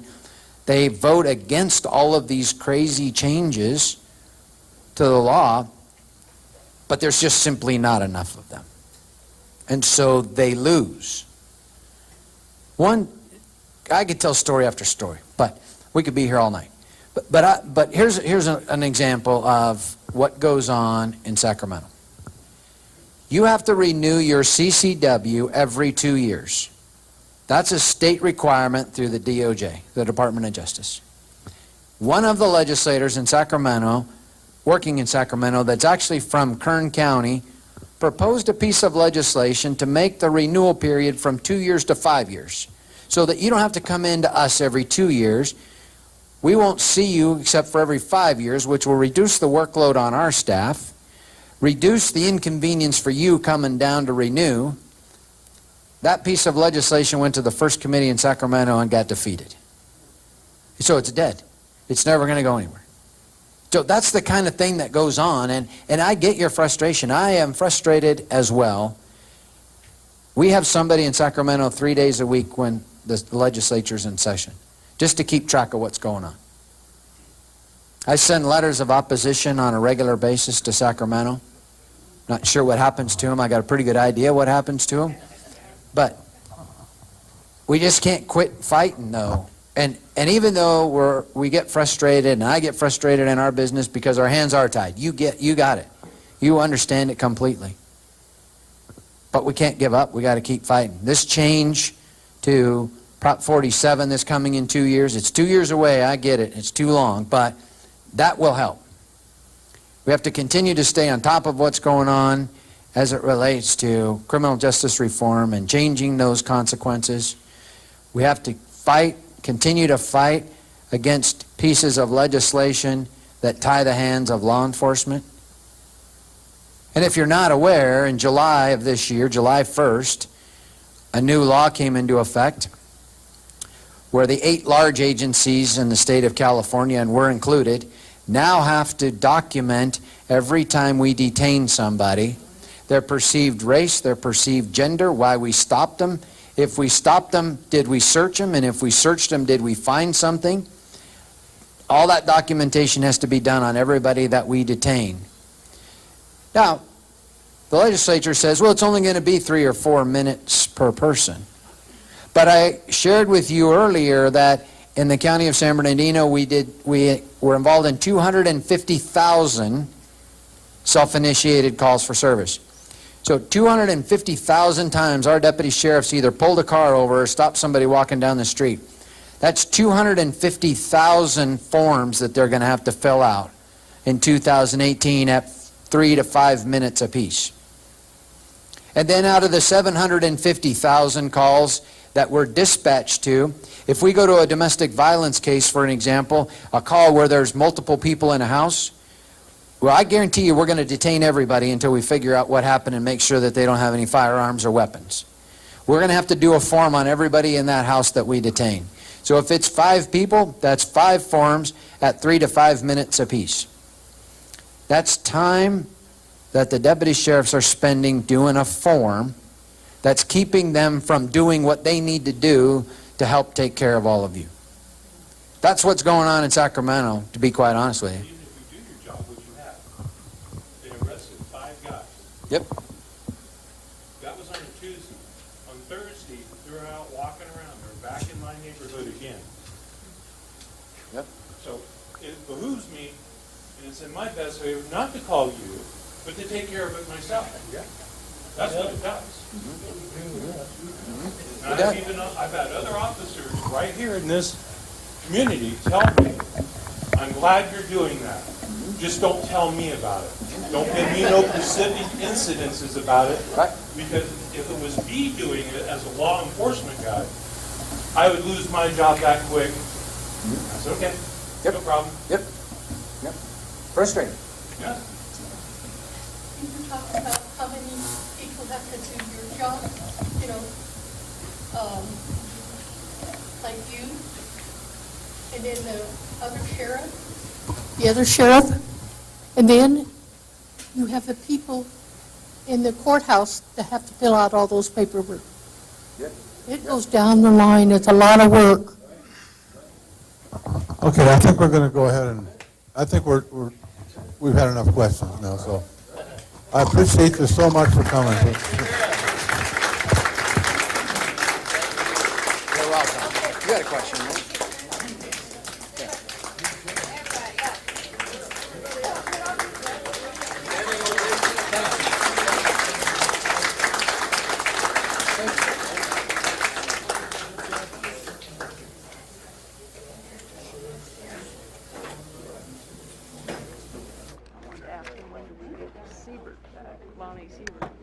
Oh, don't ask him that. He doesn't even, Yes, he does. well, I'm sure he knows them, but Not dumb. ask the captain afterwards. That's the Yeah. guy you want. He's the makes the decision, not him. He's got a story to have. All right, let's go ahead and continue with the meeting then.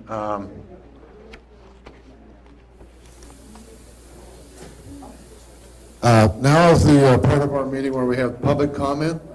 Members of the public wishing to address the council will be asked during this section of the agenda if they have an issue to bring to the attention of the council, which is not an item on the agenda.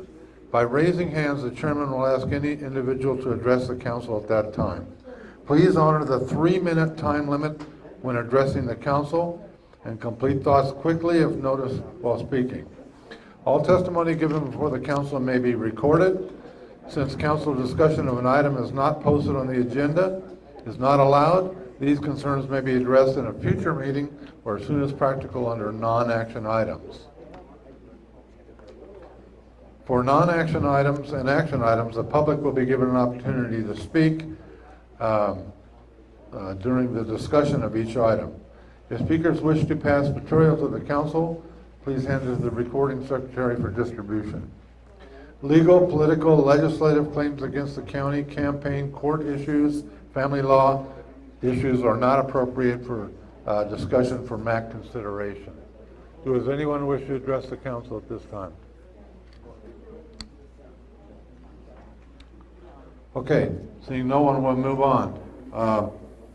I guess we've already had reports from the San Bernardino County Sheriff, so we'll move on for the next one. Anyone here from County Fire? There you guys are, hiding in the corner.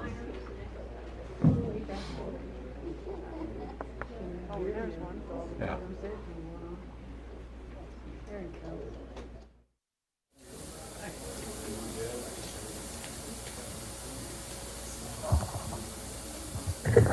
Okay, can you follow the sheriff like that with it? How do I do that? Get out. You know, Guess I'm not as tall as him either. Yeah. Well, luckily, tough act to follow, but just wanted to share with you just a little bit about the fire department. Really not a whole lot to report. Briefly going over our stats for last month, it was about the usual, about 100 calls, and just a few under that for the... Well, we have a speaker up there. Back to order. Go ahead, I'm sorry. Just about 100 calls for the fire department last month, just a few less for just the ambulance by itself. Obviously, as usual, like I report, about 80% were medical. A few miscellaneous brush fires starting to pick up with the weather. The biggest event for us to report, just what happened last week with the mudslides on Highway 18. Got a report through channels from the Highway Patrol and some other sources that we might have some cars stuck in the mud, so didn't quite have a clear picture on that. So what we did is sent an engine up from the bottom from here, and also a county engine from the top to kind of investigate and meet in the middle, and just to make sure nobody was trapped or anything like that. So it didn't turn out to be a big rescue event. Obviously, it was newsworthy enough because of the mud flow over the roads, but that was the extent of our involvement, just investigating the scene and making sure that everybody was safe, nobody's trapped, and so forth, and arranging notifications for Caltrans, county roads, etc. Other than that, just still moving forward on getting the plans done with the county for our bedroom addition for the fire station. And let's see, was there anything else, Mike? We did an LED upgrade in the bay for lighting. Yeah, we did energy efficient lighting in our apparatus bay with LEDs, so that's been completed. So, about it? Okay. One quick comment. I keep forgetting, I have a complete set of the blueprints for the other fire station, probably the only ones left. I need to get them back to you guys. Okay. We got them for cert when we had to draw a plot plan to move that container out there, so who do I get them back to? Mike Taylor in the back here is one of our local captains. We have Okay, local Mike. captains, so he'd be fine, or just come to the front door and ask for the on-duty captain. They can take All right. that from you. Okay. Okay. And that's about all I have. If anybody has any questions.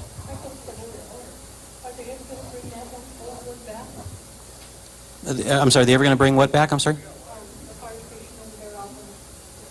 Oh, our what we call Station 7 kind of off of Camp Rock. It's right now because of the limited space at this station and no real place to sleep over there. It's basically our storage station. Years ago, they used to have the volunteers drive in and staff apparatus there, but we really don't have that anymore. So because we can only fit the one ambulance over here, so we keep the spare ambulance over there. Same thing with the fire engine. It's just really for storage right now. They told my sister that the nearest fire station for us was Figure, and I go 6-7 miles from me, and the other one's even closer. Yeah, and usually they don't count that one because they usually ask for what's the closest staffed 24/7 fire station.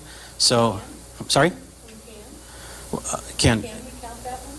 not that one, no, because it's not staffed 24 hours, I'm sorry. But that's what they're usually looking for is the nearest staffed fire station, so that's why they wouldn't count it in some instances. But if you ever need any help with anything like that, any of the local captains can help fill in the blanks there. We do get phone calls from the station from time to time from insurance companies and things like that, asking about information as far as staff stations, hydrant systems and things like that. So we do field those calls. Okay. That's it? Thank you. Okay, thank you very much. What? Are you getting cost recovery on these burning mulch and biosolids piles? Well, that's what we ask our captains to handle is when they go on an incident that's reimbursable, whether from negligence or something like that, they do fill it out and turn it in. Now, as far as the other end of things, they don't usually run it through me as far as what we recover. I mean, we may very well, he does the paperwork like he's supposed to. Our fiscal sends off the bill. Whether it gets paid or not, they don't usually get back to us on that. We could try to follow up in any specific instances. I can have you talk to one of the captains. So you don't know if you're getting reimbursed, do you? No.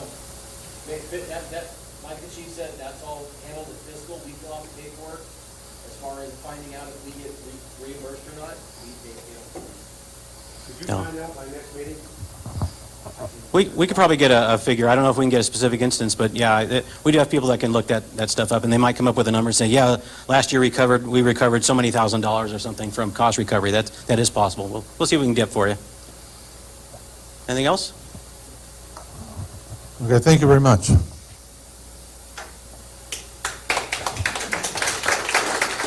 And I don't see anybody from CAL FIRE. They're probably up north fighting the fires like they're supposed to be doing. CSA 29.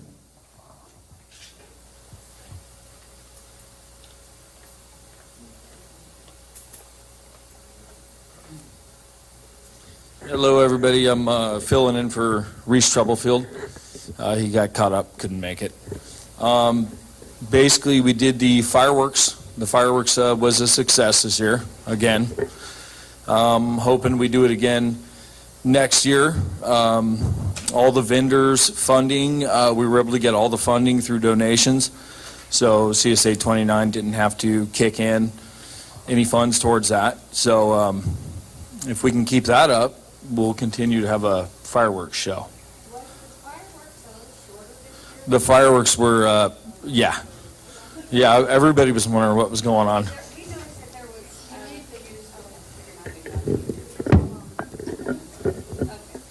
We noticed that there was like a stack on one side and another stack on the other side.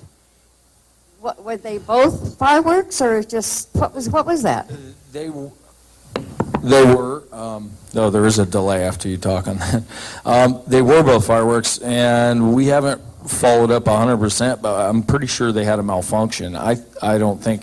Yeah, because they were so beautiful. I mean, and all of a sudden, I was just getting comfortable. I thought, oh man, this is nice. And all of a sudden, it was the grand finale, which was the most beautiful thing I ever saw in my life. Like, just gorgeous.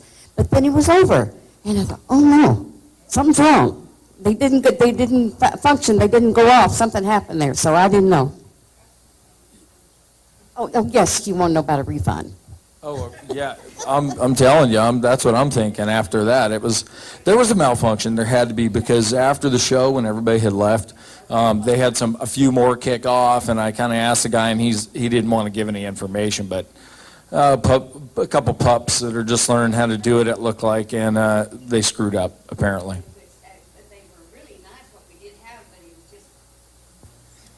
So fast, you know, we just got real comfortable, and then all of a sudden it was like the wrong pile went off first. So I didn't know if there had really, was I just imagining that or whatever, but everyone has been commenting on it. I figured that was going to happen, and if they can't vouch for it or come up with an explanation, we're just going to switch the pyro for next year, because that was pretty bad. We paid the same as we have before, but yet you seen the show was, yeah. And I talked to some people, and it looks like the figures, we paid the same as we did the prior years, so maybe it has to do with this Trump trade war. I'm just kidding. But besides that, we had CAL FIRE came out. They did a good job on dead tree removal on the ball field. Got them out of there. So maybe in the next couple years, we'll be planting more trees back there and get a new tree line started. Other than that, everything's going pretty on par in the park district. We're seeing the same thing in the parks. We got some serious drifters like we've never seen before. I mean, these people come in, they try to live here. You wouldn't believe it, what we've been seeing. So listening to all of you guys, it's like, man, this is like the Wild West out here. It always has been, but it's becoming a problem, and I think that one thing the sheriff might not have said is, a lot of these people are getting out. A lot of people out here, you're out, they watch your schedules, you have properties, you leave them, you're farther away from a response from a sheriff, and they're preying on people. They're realizing that they can come out here, and it's a little bit easier. In my opinion, you're going to have to start watching out for yourselves, I think, more. The whole town. Brian? Yeah, question for you. I don't know if you have the answer or not, but has the budget improved for here? I know the table, the ice maker. Yeah, the budget has improved some. There's been, we've had this spike in crime out here, but we've had a ton of property sales. If you look around, I mean, there's hardly a vacant lot anymore. People are buying this stuff up out by Cougar Buttes, especially. They are building, and tax base, it has improved, not tremendously, but we've We've started to pick up and start to replace some of this equipment because we've caught up on some of the other bigger projects that were kind of consuming funds. But yeah, some improvement. I don't have the number figures, but Reese should be able to fill you in on that. What's with all the testing out here on the dry lake? I get fireworks quite a bit of the time. I didn't need their show in town. I have them all the time. I don't Yeah, it's a good show too. This is the only place they can test them. So we get the benefit of free fireworks shows because they have no other place to test them. Yeah, and they have a time limit out there. I was talking to the guy. They have like from the first firework you see, they got about 20 minutes, somewhere right in there. So they don't care. Yep. Other than that, unless there's any questions, that's kind of what's going on in the park districts as far as new and improved and all that. All right, very good. Thank you very much. Thank you. Okay, third district report from Field Representative Mark Lundquist. I don't have a lot for you tonight. The first thing county would like to thank Jean McGee for all her. Where did she go? Where did she go? Oh, okay. Well, yeah. Well, hang on a second, Mark.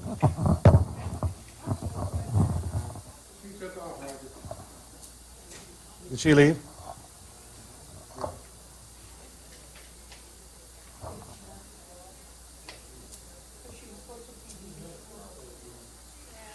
Oh, okay.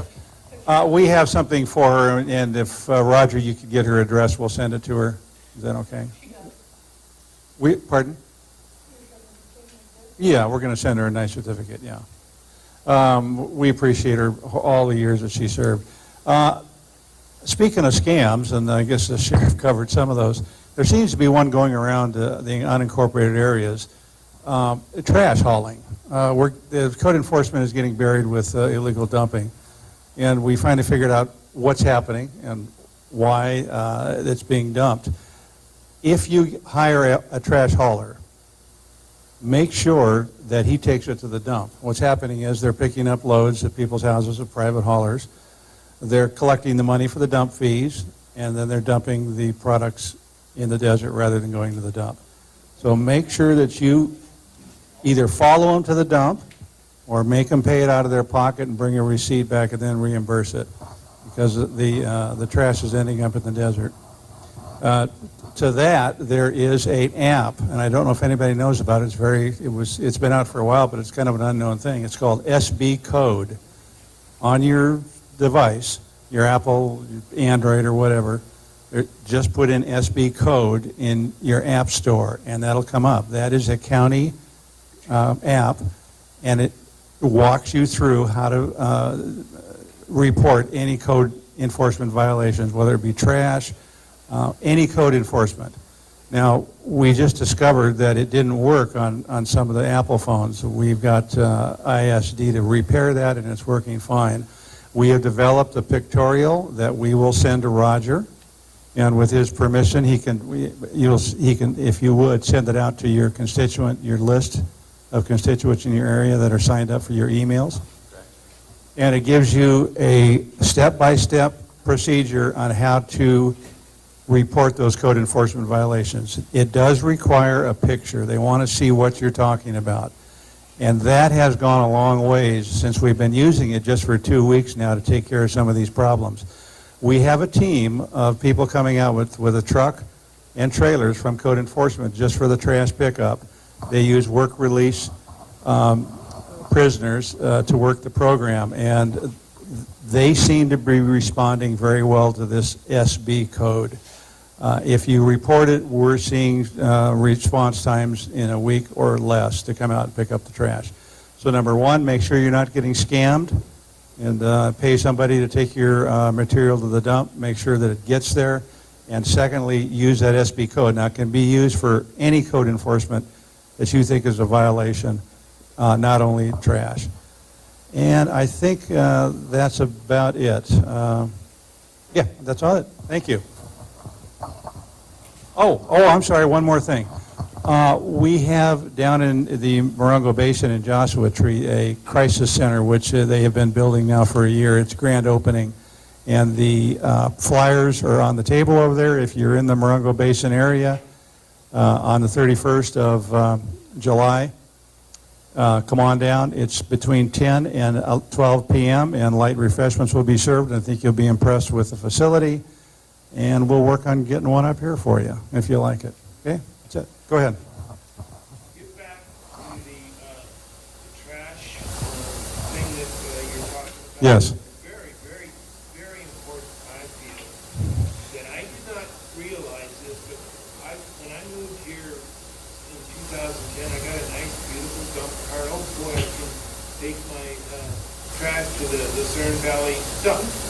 Well, when I got there, he just about gave me I'm going to have an itemized list of what I brought, and it can only be household items as like for trash and stuff. But if I wanted to clean up a little corner and it's just kind of junk stuff and I want to throw it away, I can't.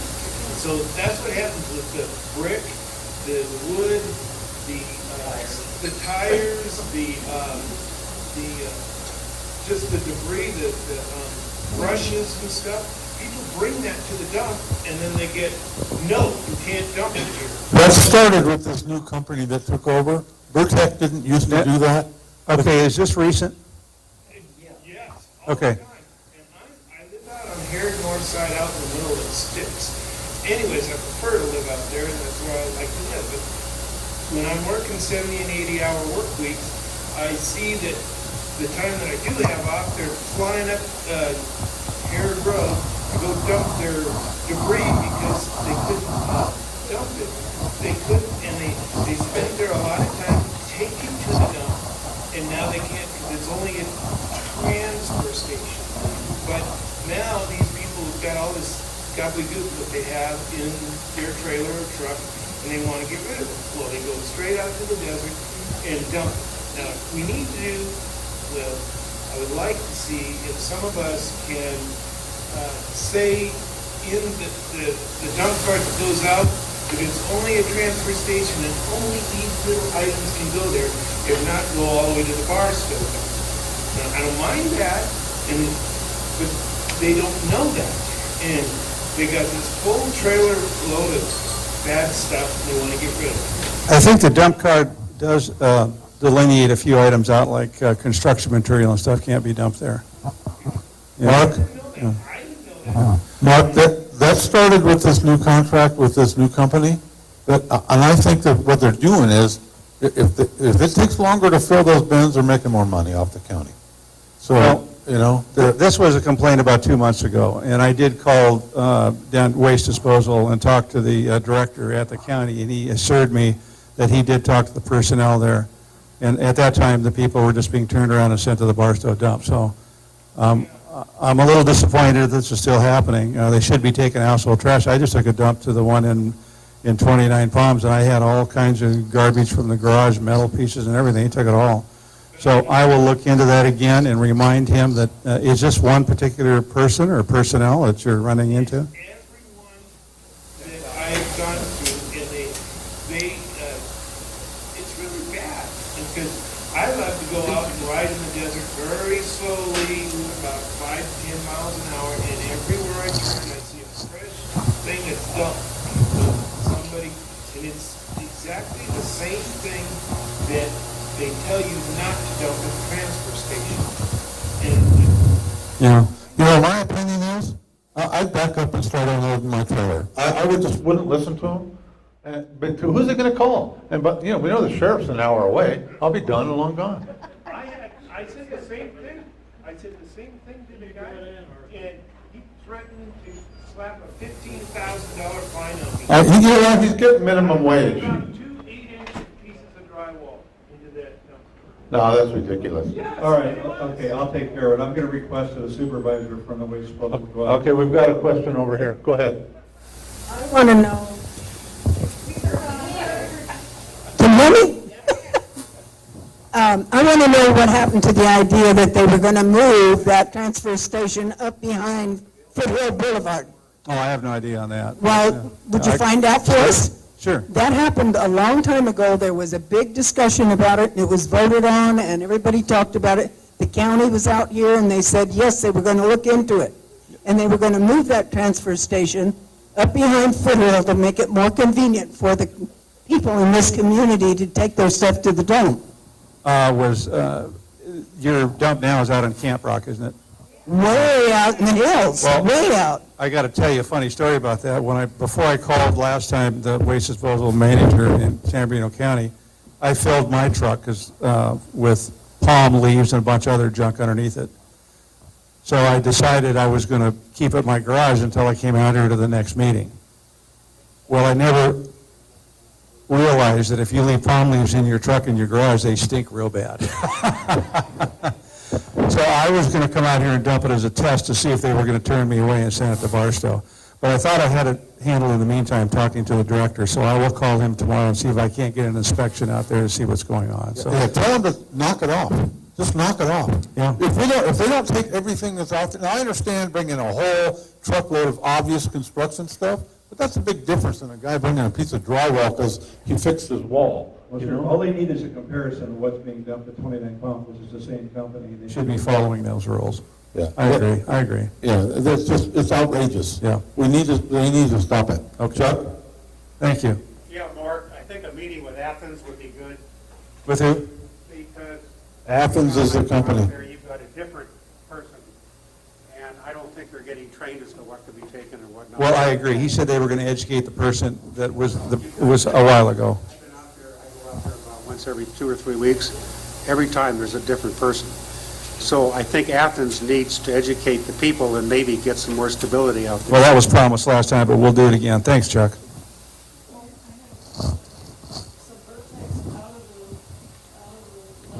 Yeah, they just pick up the trash, they don't dump it. So they're not taking the trash to the dump? No, Vertec is picking up residential or commercial trash, hauling it to the landfills. Yeah. But they don't manage the landfills anymore. Okay. Now it's this Athens mafia group.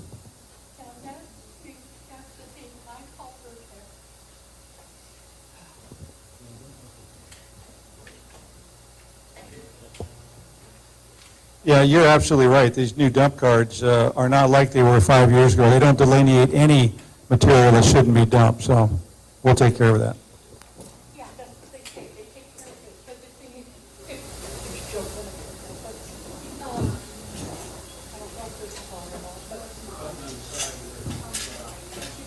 What I was saying is, I've called them. Jean's husband went out there. He took my stuff too. They told him to go to Barstow. My son, they turned him away completely. He didn't have the money to go to Barstow. But I don't understand it either. Like she said, we did vote for that. You know? Okay, thank you. The dump card should work in Barstow too. That shouldn't be a problem. The dump cards will work in Barstow. No, I agree. You know, unless you're demolishing a house or something, yes. Okay, let's move on here. This meeting's running pretty late. I haven't had dinner. Land Use Committee has nothing. Cemetery Committee? Okay. Any correspondence received? Okay, we don't have any information on action items. Action items. You all, I'm assuming, saw the letter to the supervisors that we're going to vote on here for regarding the renewable energy, whatever it's called, RECE 410. That'll be coming shortly before the Board of Supervisors. It's something we really, really got to have passed. So, at this time, does the public have any comment on the action item we're ready to take a hold of? Renewable energy, yes, Pat.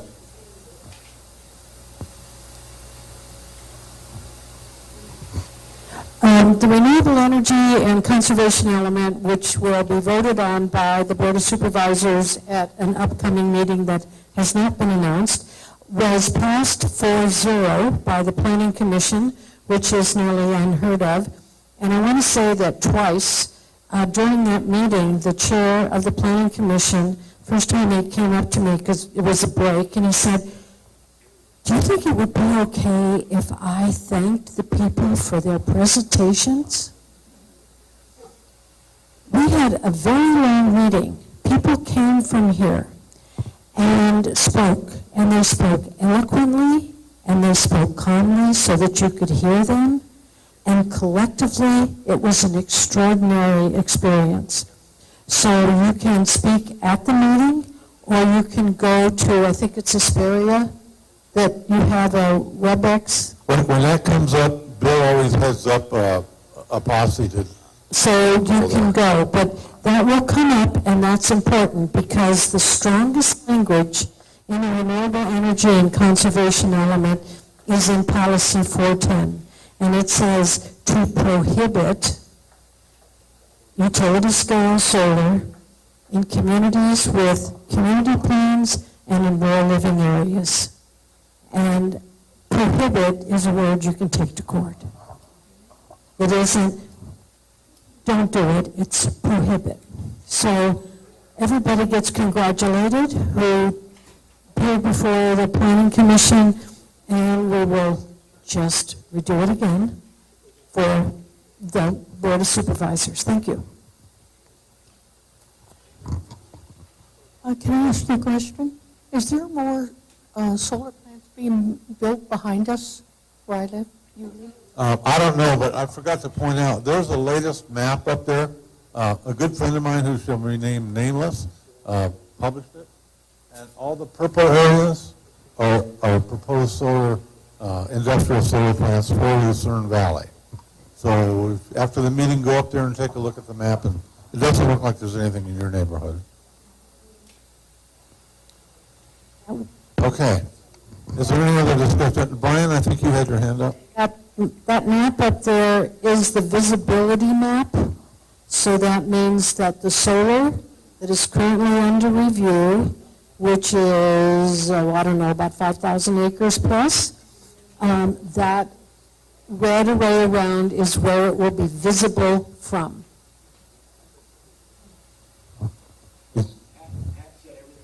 Okay. All right, then let's go ahead and any comments from the board?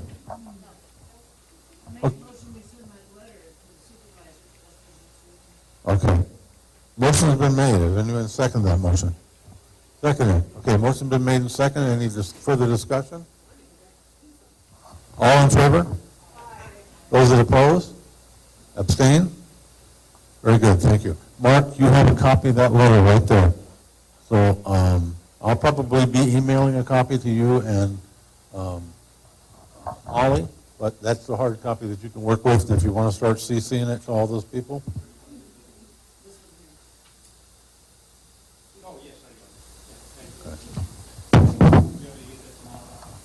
Yeah, I'll send it to her electronically, and I always CC you, of course.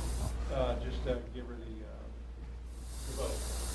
Say again? Just tell her it was unanimous. Yeah, okay. I think it's on the letter, too.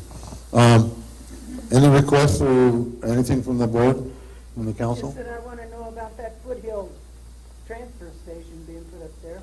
Can I do that on the request now? Well, yeah, except I can tell you it's nowhere. Right now, I can tell you there's nowhere. Linda was pushing for it, and some other people were pushing for it, but it's probably died in San Bernardino. Can't we find out? Sure. Call down to San Bernardino, or ask Mark to find out. Mark can do that. Find out, but do I have to do it officially? No. Within the minutes that I requested? That's what I'm asking. I'm pretty unofficial, I'll get it. Okay. All right, thank you. Okay, the next meeting will be August 16th here. We may have either the fire chief or deputy fire chief here.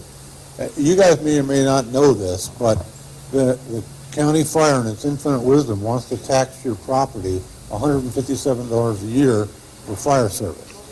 So,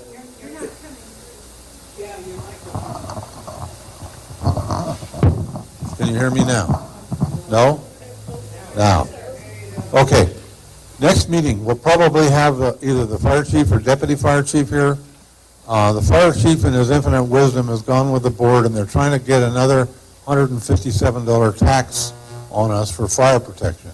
So we just beat the state back, and now the county wants that money. So if they're looking for a fight, they're probably going to get one.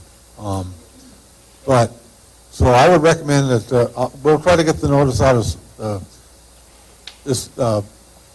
the Ramos's office is working on trying to get him out here. So and we're shooting for the August meeting. So anyway, so that's coming up in August. So stay tuned for that battle. Seems like we just go from one battle to the next. Okay, so with that, we are adjourned at 7:07. Thank you.